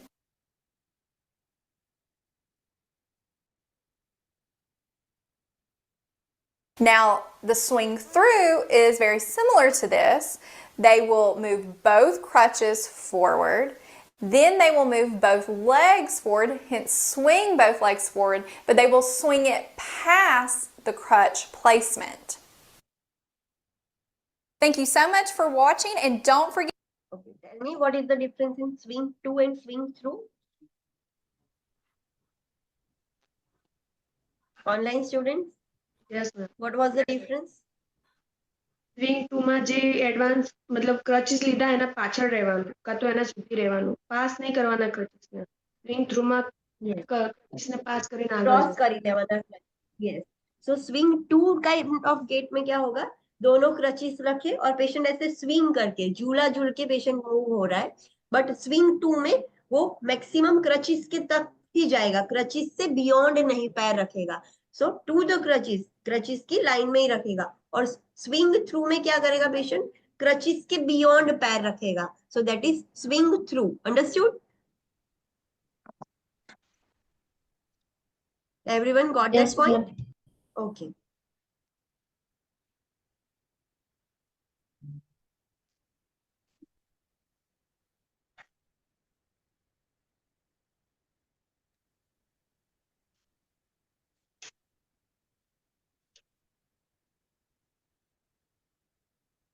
Okay. So let's study this table कि 2 point gate कैसे करना है, किसमें कौन से patient 2 point gate use करेंगे, कौन से पेशेंट 3 point gate यूज करेंगे। So first is 2 point gate. Where is the 2 point gate uses for the clients who can bear weight on both legs and have mastered the 4 point gate. कौन से client 2 point gate use करेंगे? तो जो दोनों leg पर bear कर सकते हैं वेट। बियर करना मीन्स वेट पुट ऑन करना, वेट डालना। और जिन लोगों ने 4 point gate, पहले डॉक्टर ने बोला था कि अभी आप पूरा वेट नहीं डाल सकते, तो वो 4 point gate यूज कर रहे थे। नाउ दे आर मास्टर्ड, कि अभी उनको अच्छे से आ गया है 4 point gate यूज करना। Now they can use 2 point gate। कैसे 2 point gate यूज करना है? So the crutch on the affected side, affected side means injured side. So let's say ki right leg, affected means right leg. So the crutch on the right side and the unaffected foot. Unaffected foot means healthy foot. Yes. So left foot, right crutch and left foot are advanced at the same time. दोनों same time पे आके रखना है. And similarly opposite. Now the left crutch and right leg. So ऐसे opposite करना है. जो जब भी आप ऐसे क्वेश्चन पढ़ो, सो आपको राइट और लेफ्ट अंडरस्टैंड कर लेना है कि पेशेंट का कौन सा लेग अफेक्टेड है, सो कौन सा क्रच होगा, और कौन सा लेग अनअफेक्टेड है, हेल्दी है, सो कौन सा लेग और क्रच होगा। Understood about 2 point gate? Yes or no? Yes. Next is 3 point gate. कौन यूज करेगा? For the clients who can bear weight only on one leg. जो एक ही लेग पर ज्यादा वेट कर सकते हैं, दूसरे लेग पर डॉक्टर ने बोला है कि ज्यादा वेट नहीं देना है, सो ऐसे पेशेंट 3.8 यूज करेंगे। कोई भी सर्जरी की है गई है लेग्स में या कोई भी प्रॉब्लम है, इंजरी है, सो पेशेंट को एक वो पैर पे ज्यादा वेट नहीं देना है, एक ही पैर पे दे सकता है वेट, सो 3.8 क्रचेस यूज करेंगे। कैसे यूज करेंगे? The client weights on both the crutches and then the uninvolved leg repeating the sequence. कैसे मूव करेगा? दोनों क्रचेस और कौन सा लेग? राइट लेग अनअफेक्टेड, जिसमें वेट नहीं डालना है, सो वेट क्रचेस पर ही होगा, पेशेंट का लेग सिर्फ ग्राउंड को टच करेगा, उस पर वेट नहीं होगा, वेट तो सारा क्रचेस ही होल्ड करेंगे बिकॉज दोनों क्रचेस आगे है, एक क्रच आगे पीछे नहीं है, सो दोनों क्रचेस और जो अफेक्टेड है सिर्फ आगे कर सकता है। And then the uninvolved leg means healthy leg, तो देन पहले पेशेंट ने दोनों क्रच और राइट लेग आगे किए, then patient is forwarding the left leg, same way में पेशेंट ऐसे रिपीट करके चलेगा। Next is 4-point gait। 4-point किसके लिए है? For the clients who can bear weight on both leg, दोनों लेग पर बियर कर सकता है वेट, वेट बियर कर सकता है लेग्स पर, बिकॉज 4-point में आपको पता है कि टर्न बाय टर्न एक एक चीज आगे करनी है। It is not like that कि पेशेंट एक क्रच आगे करके उस पर पूरा वेट डालेगा, टर्न बाय टर्न सब आगे करना है। सो 4-point gait वैसे पेशेंट के लिए यूज होगा। कैसे करना है move? The right crutch is advance, then the left foot and the left crutch and then the right foot. हमें पता है कि राइट लेग अफेक्टेड है, राइट लेग इंजर्ड है, सो राइट क्रच पहले मूव करोगे, then left foot, then left crutch, then right foot. तो this is how turn by patient को मूव करना है। अगर इसमें लेफ्ट फुट इंजर्ड होगा तो पहले कौन सा क्रच मूव करोगे?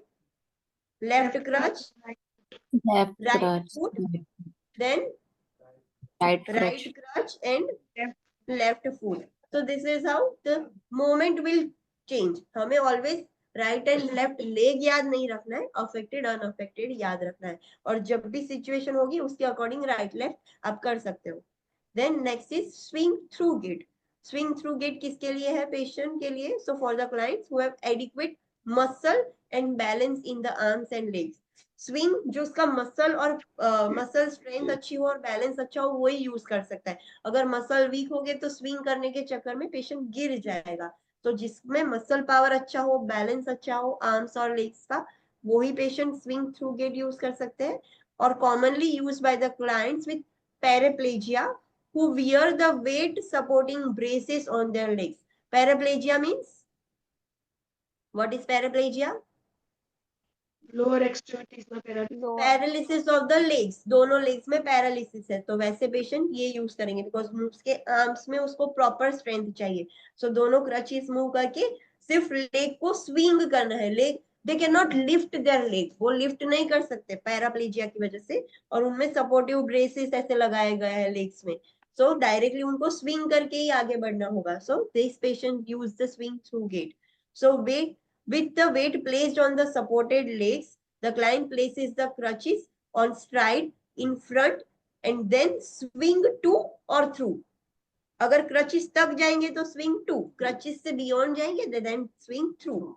Then while with the support weight, और ऐसे move करेंगे और support उनका सारा weight crutches पर होगा, and this is how they will balance. Understood? Different types of gaits. Yes or no? Okay. Yes.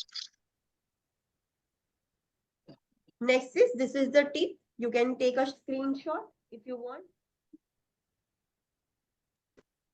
2-point gait में कैसे करना है? Right crutch, left foot, left crutch, right foot. So this is how both crutches में 3-point gait में कैसे move करना है? You can see कि 3 point है यहाँ पर. There are 3 points.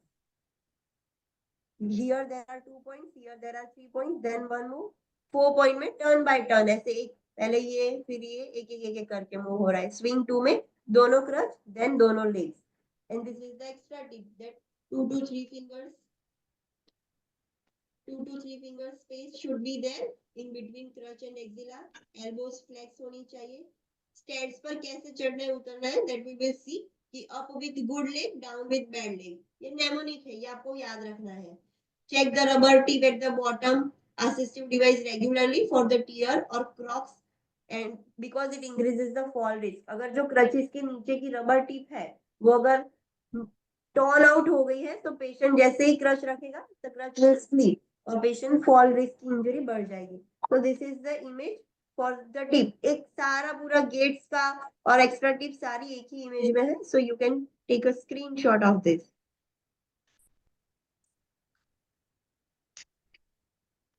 Okay, next, assisting the client with crutches to sit and stand. अभी crutches की help से बैठना कैसे है, खड़ा कैसे होना है. Let's see that. Place the unaffected leg against the front of chair. So कौन सा leg unaffected means? Left leg. Left leg. Yes, because right leg is affected. So left leg कहाँ, अभी बैठने की बात हो रही है. So कैसे बैठेगा पेशेंट. लेफ्ट लेग है, this is the bed. For example ये बेड है और उसके पास ही हमने ये चेयर रखी है. सो पेशेंट को चेयर पर बैठना है. सो पेशेंट कैसे बैठेगा. तो पहले अनअफेक्टेड लेग, जो हेल्दी लेग है, वो चेयर के सामने रखेगा. पेशेंट ऐसे आ गया है और चेयर के सामने रखा है पेशेंट ने. Move the crutch to the affected side and grasp the arm of the chair with the hand of unaffected side. Now what the patient will do? Patient क्या करेगा, जो अच्छा लेग था उस पर खड़ा है अभी पेशेंट और दोनों हाथ में क्रचिस है. तो क्रचिस एक हाथ में पकड़ने हैं. सो कौन से हाथ में पकड़ेगा क्रचिस patient. Left hand.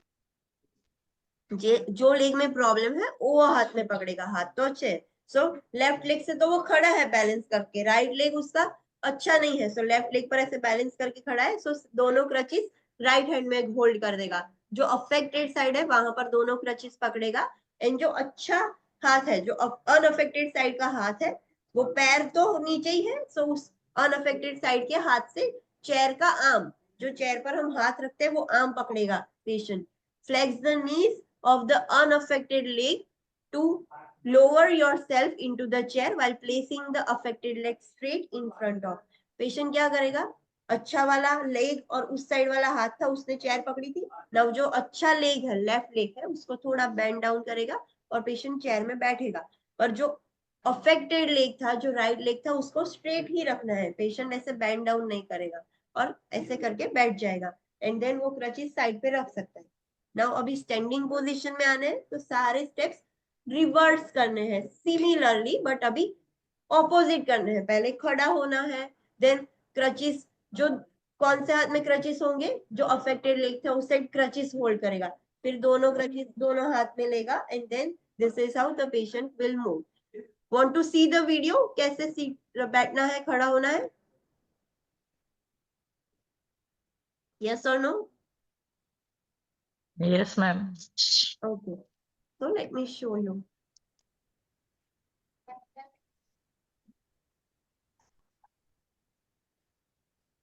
Okay, stairs. Okay, sitting and standing. Hey everyone, it's Sarah with RegisteredNurseRN.com, and today we're going to demonstrate how to get up and sit down in a chair while using crutches. To sit in the chair, the patient's going to back up to the chair and fill the chair with the non-injured leg. And when the patient fills the chair with the non-injured leg, they're going to Look, in this they are also showing कि right leg injured है और left leg अच्छा है. So जैसे हमने study किया वैसे ही करेगा पेशेंट. कैसे कर रहा है, just look at this. stop and move both crutches over to the injured side for support. Then the patient's going to grip the hand grips and slightly bend the non-injured leg and feel behind them, and then sit in the chair while keeping the injured leg extended. To get up from the chair, the patient is going to take. Understood? Patient पहले chair के नजदीक जाता है. जो अच्छा leg था उस पर खड़ा रहा पेशेंट. जो अफेक्टेड इंजर्ड लेग था उसने हवा में ही रखा, उस पर वेट नहीं डाला. दोनों क्रचिस जो अफेक्टेड साइड थे, राइट साइड, दोनों क्रचिस एक साइड ले लिए. तो दोनों साइड से बैलेंस हो गया. देन जो अच्छा लेग था उसने उससे चेयर का आर्म, जो भी चेयर हो जहां पर हम हाथ रखते हैं, वो आर्म पकड़ा और धीरे धीरे नीज से बेंड होकर पेशेंट बैठा. पर जो अफेक्टेड लेग था, जो इंजर्ड था, उसने वो स्ट्रेट रखा. नाउ जब स्टैंडिंग पोजीशन में आना है, सो सेम वे में ऑपोजिट, जो लास्ट स्टेप था that will be now first step, and जो फर्स्ट स्टेप था वो हमारा लास्ट स्टेप हो जाएगा. सो सब ऑपोजिट में रिपीट करना है.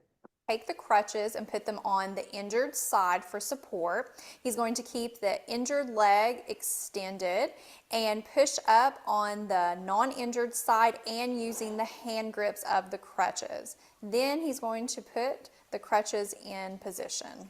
Thank you so much for watching, and don't forget to subscribe to our channel. Understood? Yes or no? Yes, ma'am. Okay. Next is stairs and going downstairs. सीढ़ी चढ़ते वक्त कैसे चढ़ना है, उतरते वक्त कैसे चढ़ना है. So the client moves the unaffected leg up first. जो unaffected leg था, left leg था, वो पहले move होगा. So हमने आगे ही mnemonic देखा कि up with good leg. Yes. So up with good, down with Bad. bad. हाँ. So this is how. ये सीक्वेंस याद रखनी है आपको. Let me right. पेशेंट ने ऊपर चढ़ना था, सीढ़ी अपस्टेयर्स जाने के लिए पेशेंट ने क्या किया, good leg. I am writing GL. So good leg पहले रखा, then the client moves the affected leg and the crutches up. So पहले good leg, then bad leg, and then crutches. This is the sequence. You have to remember the sequence. This sequence is for upstairs. Upstairs कैसे जाना है? Good leg, then bad leg, and then crutches. Understood? Yes, ma'am. Yes, ma'am. Now going downstairs. Downstairs patient उतर रहा कैसे है? So the client move the crutches. पहले crutches move करेगा. Then affected leg. So bad leg and then good leg. So this is the sequence. Remember the sequence. NCLEX में sequence के questions आएंगे. 4 option होंगे. चारों 4 सिमिलर होंगे. पहले good leg लिया, फिर क्रच लिया, फिर बैड लेग, फिर bad leg, crutch is good leg. So sequence will be alter. आपको सीक्वेंस याद होगी तो करेक्ट आंसर मिलेगा. सो अपस्टेयर्स के लिए कौन सी सीक्वेंस है? Good leg. Good leg, Then Good leg, bad leg, and bad leg, and crutch. Crutches. Okay. और डाउनस्टेयर्स के लिए सीक्वेंस क्या है? First Opposite crutches, इसका. Yes, crutches, bad Okay. Leg. Good leg. and good. Yes, you can write good और bad, affected, unaffected. जिस way में आपको याद रहे वैसे याद रखो, but you have to remember the sequence. So there is a mnemonic कि up with good and down with bad, because good में पहले अप, ऊपर जाने में गुड लेग पहले यूज होता है, नीचे आने में क्रचेस के बाद पहला बैड लेग यूज होता है. So up with good and down with bad, ऐसे आपको याद रहेगा. And you have to remember this sequence. Understood? ma'am, yes. I just stand મતલબ સિટિંગ અને સ્ટેન્ડિંગ સમજાવી તમે. એમાં મતલબ ઉલટું જવાનું, જેમ કે નીઝ આપણે બેન્ડ કર્યા હતા તો પછી પેલા નીઝ ના આપણે સ્ટ્રેટ કરવાના, એના પછી આપણે એ રીતે જવાનું, ઊંધું જવાનું. हाँ, सेम ऑपोजिट. हम बैठे थे कैसे, लास्ट स्टेप क्या था हमारा कि नीज बेंड करके लेग स्ट्रेट रखा था. तो अभी जब हमें खड़ा होना होगा तो लेग हम फिर से वो स्ट्रेट करेंगे और नीज पर प्रेशर क्रिएट करके हमें बेंड किया था तो उसको स्ट्रेट करेंगे, तभी आप स्टैंडिंग पोजीशन में आ पाओगे. फिर जो क्रचेस थे वो हमने राइट साइड होल्ड किए थे. सो दोनों राइट साइड से. नाउ आपको रिपीट करना है कि दोनों एक एक हाथ में थे, then you have moved it to affected side. तो आप दोनों एक एक हाथ में कर दोगे. तो जैसे बैठे थे वैसे ही ऑपोजिट में जो फर्स्ट स्टेप था that would be our last step. So opposite sequence में वो स्टेप फॉलो कर रहे हैं. अंडरस्टूड? Yes. हाँ. ओके. लाइक बैठने वक्त आपने 1 2 3 4 किया तो खड़े होने वक्त 4 3 2 1 करोगे. Understood? Same like that. Okay. So you have to remember this sequence for going upstairs and downstairs. Let's see the clinical judgement box. The client is being discharged from the emergency department after treatment of severe sprain in the right ankle. Right ankle में patient को sprain हो गया है और patient discharge हो रहा है. Sprain हुआ था इसलिए emergency department में आया, treatment लेने के बाद patient को discharge कर दिया. The client required crutches for walking and has been instructed on 3-point gait. Client को अभी एक स्प्रेन है तो एक दिन में तो ठीक नहीं हो जाएगा. सो क्लाइंट को चलने के लिए अभी क्रचेस की रिक्वायरमेंट लगेगी और डॉक्टर ने क्या बोला है, 3-point गेट यूज करना है, बिकॉज अभी राइट लेग पर तो वो बिल्कुल भी वेट नहीं डाल सकता. तो 3-point गेट यूज करना है. The nurse observes the client walking and determines that the client safely uses the crutches because the client is bearing on both the crutches and on the left leg repeating the sequence, ऐसे questions आ सकते हैं। आपने एक patient को देखा 3 point या 2 point gate use कर रहा है, सो आपको पता है कि 2 पॉइंट गेट यूज कर रहा है, सो अफेक्टेड साइड का क्रच और हेल्दी वाला लेग है वो दोनों साथ में रखना है, और क्लाइंट गलती से ऑपोजिट कर रहा है, so it indicates client is doing in a wrong manner. So आपको क्लाइंट को सिखाना होगा। सो नर्स ने ऑब्जर्व किया कि क्लाइंट कैसे यूज कर रहा है, सो क्या यूज कर रहा था क्लाइंट, दोनों क्रच और लेफ्ट लेग यूज कर रहा था। तो ये करेक्ट है या इनकरेक्ट है? करेक्ट છે करेक्ट है, बिकॉज क्लाइंट को राइट एंकल में स्प्रेन है, सो दोनों क्रचेस और लेफ्ट लेग क्लाइंट अच्छे से यूज कर रहा है, repeating the sequence, so this is the good thing. There is no need for further teaching, client अच्छे से कर रहा है। अंडरस्टूड? जो गेट के और क्रच वॉकिंग के हैं, सो ऐसे क्वेश्चन आएंगे आपको, क्लाइंट कैसे चल रहा है, सो आपको पता होना चाहिए 2 पॉइंट गेट में कैसे चलना है, 3 पॉइंट में कैसे चलना है, 4 पॉइंट में swing to and swing through में कैसे चलना है, सिटिंग स्टैंडिंग में कैसे चलना है, बैठना है, खड़े होना है, अपस्टेयर्स कैसे जाना है, डाउनस्टेयर्स कैसे जाना है। Understood? Yes, ma'am. Okay, next is canes and walkers. Canes means sticks આવે છે हाँ, जो लकड़ी होती है एक ही single cane. And walkers we know कि ऐसे फोर उसके पैर होते हैं, so that are walkers. So let's study about canes and walkers. Canes and walkers are made up of light weight material with a rubber tip at the bottom. वो light weight होता है और bottom में rubber tip होती है। Intervention, जब भी आप पेशेंट को केन्स और वॉकर्स यूज कराते हो मोबिलाइजेशन के लिए, सो कैसे ध्यान रखना है, क्या ध्यान रखना है, let's study. Stand at the affected side always. Crutches use कर रहा हो या फिर केन्स वॉकर कोई भी यूज कर रहा हो, हमें कौन सी साइड खड़े रहना है, जो अफेक्टेड साइड, जो इंजर्ड है, बिकॉज वो साइड पेशेंट बैलेंस नहीं कर सकता। हेल्दी वाली साइड तो पेशेंट खुद का पैर रख के भी बैलेंस कर लेगा। So we have to always stand at the affected side of the client when ambulating. Use of a gait और transfer belt may be necessary. Always use gait और ट्रांसफर बेल्ट। गेट और transfer belt क्या होता है, back belt की तरह ही ऐसे abdomen पे पेशेंट बेल्ट पहन के रखेगा and you have to hold that belt. Belt से आपको पेशेंट कंट्रोल करना है। अगर पेशेंट का बैलेंस बिगड़ जाता है, so you have holded the gait belt.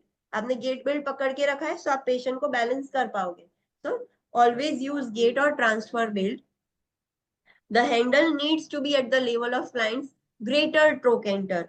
जो केन है, जो छड़ी यूज कर रहा है पेशेंट, केन का हैंडल कहां पर होना चाहिए, at the level of Greater trochanter. Greater trochanter क्या है? What is the greater trochanter?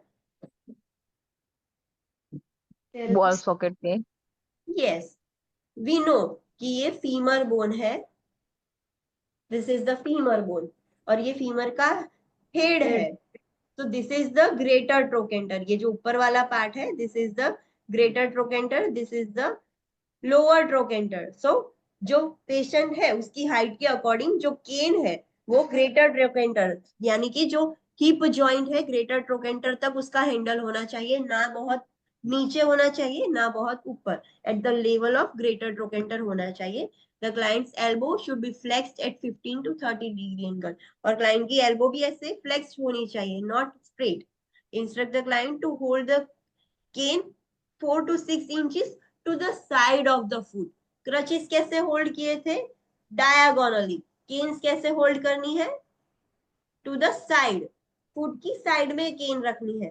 यहाँ पर क्रचेस रखने हैं और केन यहाँ पर रखनी है। डिस्टेंस सेम है, 4 to 6 inches है, बट क्रचेस डायगोनल से और केन साइड में है। Instruct the client to hold the cane in the hand of unaffected side so that the cane and weaker leg can work together with each step। केन कौन से हाथ में पकड़नी है, पेशेंट का राइट लेग इंजर्ड है, तो केन कौन से हाथ में पकड़ेगा पेशेंट, राइट या left? Left right. Left hand में पेशेंट केन पकड़ेगा। क्यों? बिकॉज पेशेंट राइट पेशेंट का लेफ्ट लेग तो अच्छा है, वो लेफ्ट लेग पर खड़ा रह सकता है, बट राइट लेग पर खड़ा नहीं रह सकता। सो राइट लेग पर खड़े रहने के लिए उसको साइड में ऑपोजिट बैलेंस करने के लिए केन चाहिए होगी। सो लेफ्ट हैंड में केन और राइट लेग दोनों साथ में रखेगा तो पेशेंट अच्छे से खड़ा रह पाएगा। सो रिमेम्बर दिस थिंग कि पेशेंट केन यूज कर रहा है, सो जो अनअफेक्टेड साइड है वो हाथ में केन पकड़नी है, जो अच्छा लेग है वो हाथ में केन पकड़नी है, और जो वीक लेग है, जो इंजर्ड लेग है और केन दोनों एक साथ में बैलेंस कर सकते हैं। That's why instruct the client to move the cane at the same time as the affected leg. और क्लाइंट को बोलना है कि लेग और जो इंजर्ड लेग है और केन है दोनों साथ में मूव करना है। अगर पेशेंट पहले पैर मूव कर देगा तो पेशेंट तुरंत गिर जाएगा, तो दोनों साथ में मूव करेगा तो केन से वो बैलेंस कर पाएगा। तो ऑलवेज इंस्ट्रक्ट द पेशेंट कि केन और इंजर्ड लेग दोनों साथ में मूव करना है। Instruct the client to inspect the rubber tips regularly for worn places. Patient को भी बोलना है कि जो केन है उसकी रबर टिप्स भी चेक करते रहो रेगुलरली, अगर फट गई हो, वॉर्न हो गई हो, सो केन विल स्लिप। केन जैसे ही पेशेंट रखेगा स्लिप हो जाएगी और पेशेंट गिर जाएगा। So this things are very important. Any doubt in this? Okay, next is hemicanes और क्वाड्रीपॉड केन्स। हेमिकेन्स क्या होता है?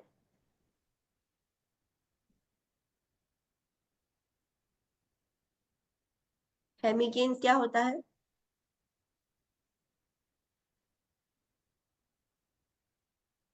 This is similar to walker, walker के जैसा सिमिलर होता है। I will show you the image. And quadripod cane क्या होगा? There will be a single stick, पर उसके लेग्स ऐसे 4 होंगे, and this is the handle. ऐसी केन होगी, but there will be 4 legs of that cane, so that is quadruped cane. Let me show you the image for hemicane.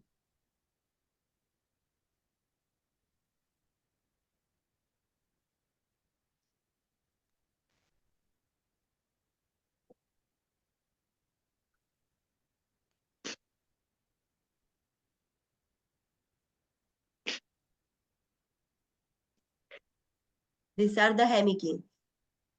Let's see the types of different cane. This is the hemicane, similar to the walker. Walker में भी ऐसा ही होता है. This is the hemicane. You can see in this image, this is a normal cane with a single leg. This is a quadruped cane. Quadruped cane है, ये है, 4 legs है उसके, और this is the hemicane. और walker होती है वो तो completely, हाँ,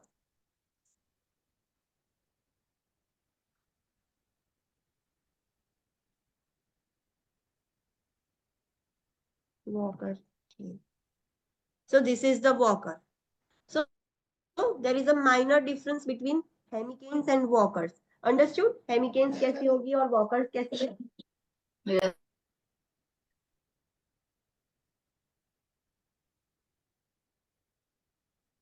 ओके, सो हेमिकेन्स और क्वाड्रीपोड केन्स यूज करने में क्या ध्यान रखना है? Let's study about that. Hemicanes और quadripod canes are used for clients those who have the use of only upper extremities. Yes, hemicanes और क्वाड्रीपोड केन्स कब यूज करोगे? जो अपर एक्सट्रीमिटीज यूज कर सकते हैं, बिकॉज उसमें बैलेंस अच्छा रहेगा। दोनों में 4 लेग्स है, इसलिए पेशेंट अच्छे से बैलेंस कर पाएगा। Hemicanes provide more security than a quadruped cane. Hemicane similar to walker ही है, so quadruped के comparison में hemicanes अच्छी security provide करेगा. However, both types provide more security than a single tip cane. Single एक छड़ी से तो दोनों ही अच्छे हैं, but quadruped से ज्यादा अच्छा hemicane से, because it is completely similar to the walker. Position the cane at the client's unaffected side. Always cane कहाँ पर रखोगे आप? जो हेल्दी साइड है, अनअफेक्टेड साइड, वहां पर केन रखनी है with a straight non angle side adjacent to the body. Straight रखनी है और non angle side adjacent to the body. Angle में नहीं रखना है, ऐसे लाइक डायगोनली की ऐसे एंगल में नहीं रखना है, पूरा साइड पे ही रखना है, एडजेसेंट, बॉडी के साइड में ही, adjacent to the body, side पे ही रखना है। कोई भी एंगल फॉर्म नहीं करना डायगोनली और वैसा नहीं रखना है, स्ट्रेट रखना है। Position the cane 6 inches from the unaffected client side with the hand grip at the level of trochanter. हमें वो साइड पे ही रखनी है. कौन सी साइड रखोगे? गुड साइड, गुड हैंड में आप रखोगे. और कितना लेवल होना चाहिए केन का? ग्रेटर ट्रोकेंटर तक, ना ज्यादा कम ना ज्यादा ऊपर. कमर तक भी नहीं होना चाहिए और फीमर तक भी नहीं, ग्रेटर ट्रोकेंटर के लेवल तक होना चाहिए. Next is walker. वॉकर में क्या ध्यान रखना है? So stand adjacent to the client on the affected side always. जब भी क्लाइंट वॉकर भी यूज कर रहा है सो हमें कौन सी साइड पर खड़े रहना है? अफेक्टेड साइड, जो क्लाइंट की वीक साइड है, इंजर्ड साइड है, हमें तो उसी साइड पे खड़े रहना है. Instruct the client to put all 4 points of the walker on a flat on the floor before putting weight on the hand pieces. Patient walker से कैसे चलेगा आपने देखा ही होगा. हमें क्या बोलना है पेशेंट को? सारे चारों 4 पॉइंट मींस पूरी की पूरी वॉकर पहले रखनी है, देन वॉकर पर आपको वेट देना है, then you have to move your body. So instruct the client to move the walker forward followed by the affected or weaker foot then the unaffected foot. So patient ने पूरी walker ऐसे आगे रख दी, पूरा walker पर wait दे दिया. Walker 4 पैर है सो वेट बियर कंप्लीटली कर पाएगा. सो जो अफेक्टेड लेग है, जो इंजर्ड लेग है, वो पहले आगे करना है बिकॉज सारा वेट किस पर है? अभी वॉकर पर है. सो वेट लेग पर आने वाला ही नहीं है. देन तुरंत ही जो अच्छा वाला लेग था वो आगे रखना है. सो पेशेंट का वेट अभी वॉकर से खुद पर आ जाए, जो अच्छा लेग है उस पर आ जाए. You can practice this at home. अगर आपके पास आपके घर में कोई ओल्ड पर्सन है जो यूज कर रहा है वॉकर, तो आपको प्रैक्टिकली पता चलेगा कि हाँ this is practically possible. Next, the red point is very important point. Safety is the priority concern when the client uses an assistive devices such as cane, walker or crutches. Client crutches use कर रहा हो, walker use कर रहा हो या cane use कर रहा हो, हमारे लिए पहली प्रायोरिटी क्या है? सेफ्टी. कभी भी क्लाइंट गिर सकता है, वो उसको रेगुलर प्रैक्टिस नहीं है ये यूज करने का, सो कभी भी इंजरी हो सकती है. सो safety is our main priority जब भी पेशेंट कोई भी असिस्टिव डिवाइस यूज कर रहा हो, लाइक केन, वॉकर और crutches. Be sure that the client understand and demonstrates the correct use of device and verbalise the risk associated with the use, specially on the wet surfaces. हमें उतनी surety होनी चाहिए कि client को correct way में कैसे use करना है, क्रचेस करेक्टली कैसे यूज करना है. 2 पॉइंट गेट अगर समझा है सो करेक्ट 2 पॉइंट गेट कर रहा है, 3 पॉइंट गेट समझा है सो करेक्टली 3 पॉइंट गेट यूज कर रहा है. सो क्लाइंट अंडरस्टैंड भी करे, डेमोन्स्ट्रेट भी करे कि करेक्टली कैसे यूज करना है डिवाइसेस, और उसका रिस्क फैक्टर भी पता हो. लाइक वेट सर्फेसिस पे क्रचेस अगर ले जाएगा तो क्लाइंट को पता है कि क्या होगा. So client should understand and know about all this things. The rubber bottom of an assistive devices needs to be checked regularly for wear and cracks. जो भी रबर बॉटम्स है, बिकॉज सारा उस पर ही वेट होगा. रबर बॉटम्स अगर फट जाएंगे तो पेशेंट कभी भी गिर जाएगा. सो वो रेगुलरली चेक होने चाहिए, उसमें कुछ भी फटा हुआ ना हो, वियर्स एंड टीयर्स ना हो, क्रैक्स भी ना होने चाहिए. अगर है तो तुरंत ही वो रबर बॉटम चेंज करना होगा. वो फटा हुआ यूज नहीं कर सकता client, otherwise there will be risk. Safety उसकी इंजर्ड, मतलब सेफ्टी उसकी आप नहीं कर पाओगे maintain. So this is very important point. Understood?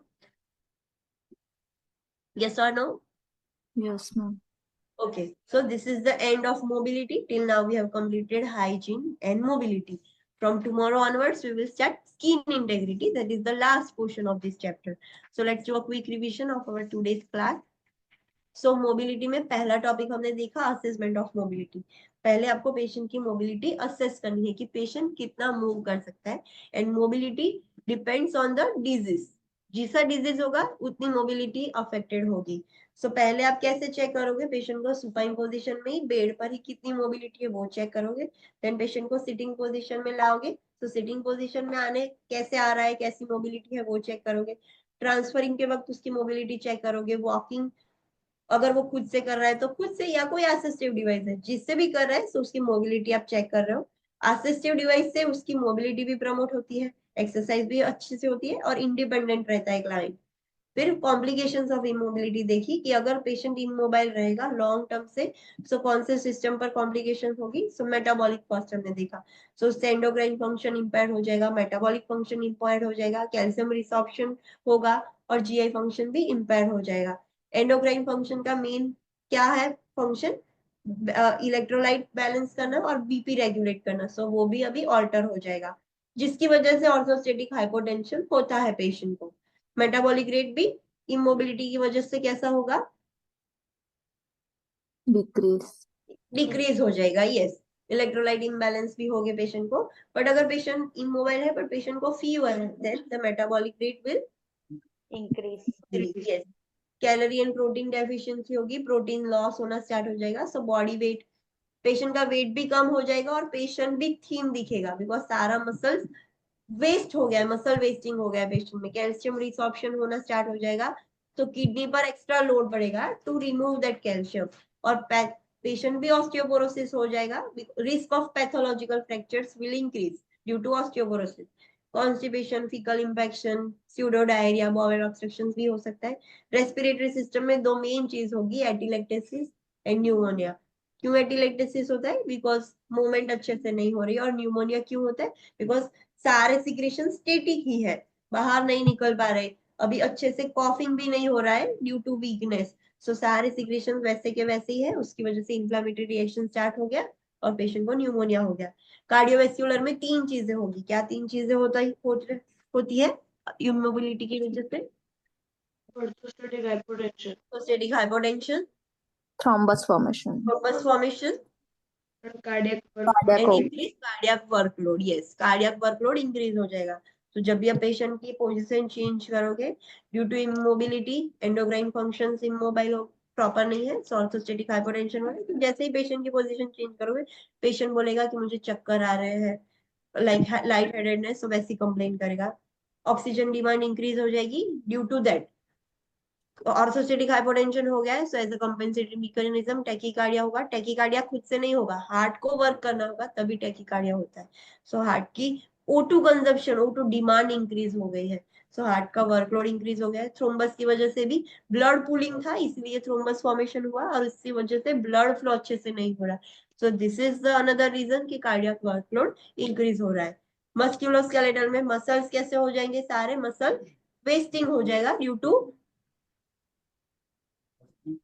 Protein loss, because जो भी चीज आप यूज नहीं करोगे so body will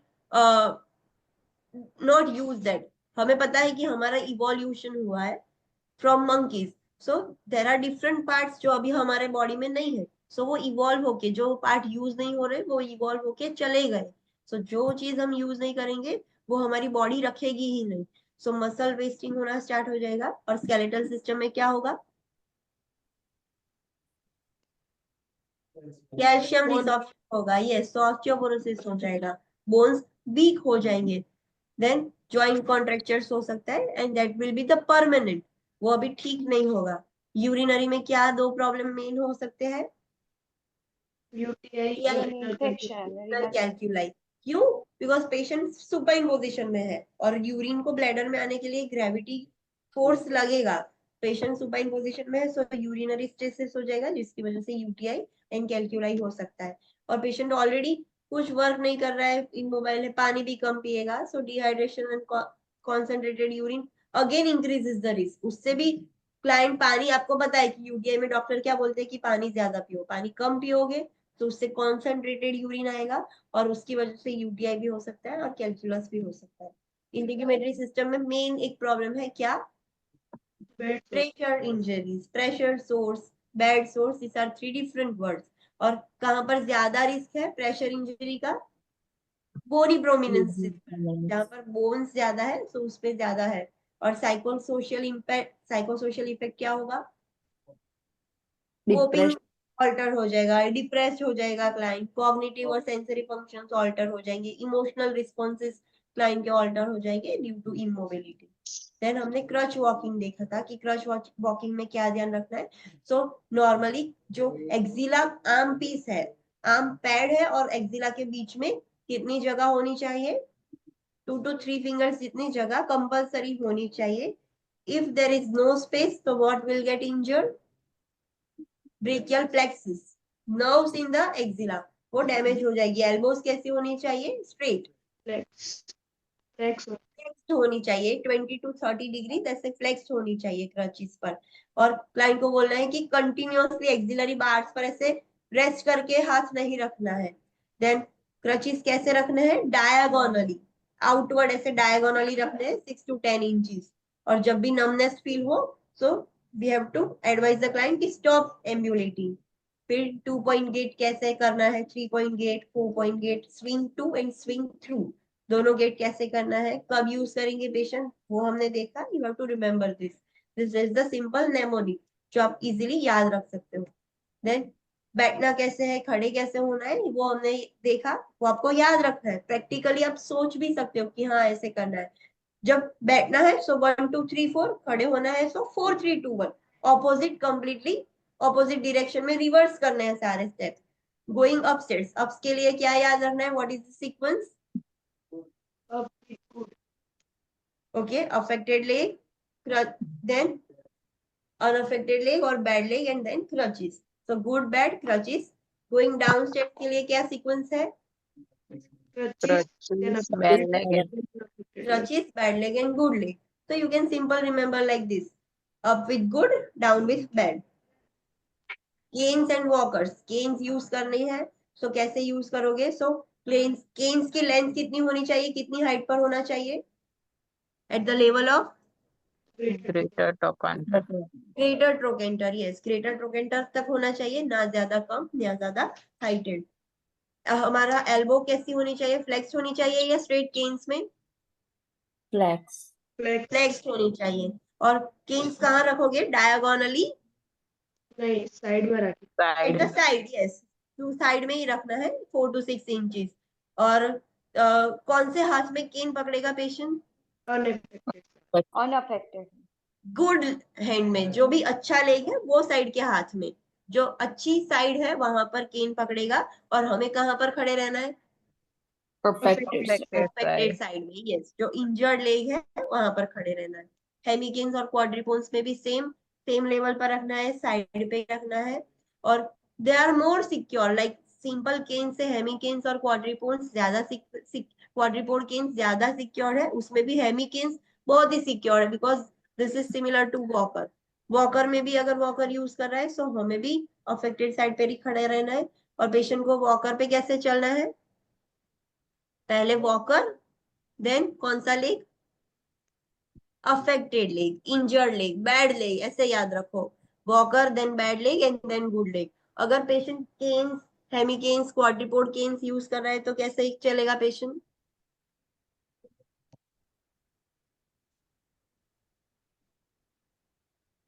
Keynes, quadripod canes वो यूज कर रहा है तो पेशेंट कैसे चलेगा,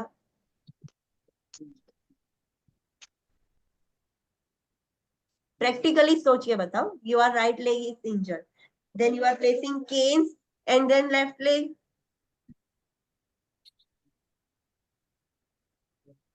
केन कहाँ पर थी, गुड साइड पर थी, तो केन और अफेक्टेड लेग दोनों साथ में करना है, सो जिससे बैलेंस हो सके। आप प्रैक्टिकली खुद से करके देखो कैसे बैलेंस कर पाओगे अगर टर्न बाय टर्न रखोगे, so it is not possible. So quadripod canes और सिंपल केन्स यूज कर रहे हो तो केन और जो इंजर्ड लेग है, बैड लेग है, दोनों साथ में रखना है, and then the good leg. Understood? Yes, sir. What is the red important point, safety is our priority when the client is using assistive devices. Or second point, it is very important that client is using correct technique. Client को understand हो गया है कि कैसे चलना है, device का use कैसे करना है अच्छे से, what are the risk factors if I will use in the wrong manner और wrong surfaces पर मैं यूज करूंगा, so what are the risk factors, वो सब पेशेंट को पता होना चाहिए। एंड रेगुलरली क्या चेक करना है हमें, रबर बॉटम या रबर टिप हमें रेगुलरली चेक करनी है, whether there is any wear or cracks. If it is there, change the rubber bottom or rubber tip. Understood? Yes or no? If you have any doubt, you can also see the videos. Upstairs कैसे जाना है, downstairs कैसे जाना है, यही जो मैंने video दिखाए थे वही चैनल के देखना, they are showing you in a good manner. तो अगर गेट का क्रचिस का देखना है तो इसी का वीडियो देखना। तो there are videos upstairs downstairs कैसे है, and you have any doubt you can also see the videos for different types of gaits 2 gait 3 gait कैसे करना है वो भी आप देख सकते हो. Understood? Yeah. Yes or no? ma'am. Okay. So see you tomorrow at 9 a.m. Thank you. Ma'am Yes, yes. આ FOI ને MHN ના બંને ટેસ્ટ અલગ અલગ હશે? Yes. There are 2 different tests. 2 links होगी. FON की अलग link, MHN की अलग link. So दोनों लिंक पर आपके we have already completed MHN and FON. So Okay. आपके लिए दोनों टेस्ट है. Okay. અને FON MHN માં બધું બંને એક જ દિવસ માટે છે, 2 દિવસ માટે છે, same day. yes, both links are for 2 days, Saturday and Sunday. MHN માં બધું પોર્શન આવી જશે એમ ને? Yes, complete portion, all chapters of MHN. And the test will created by Akshara ma'am. Akshara ma'am will create the MHN test and I am going to create the FON test.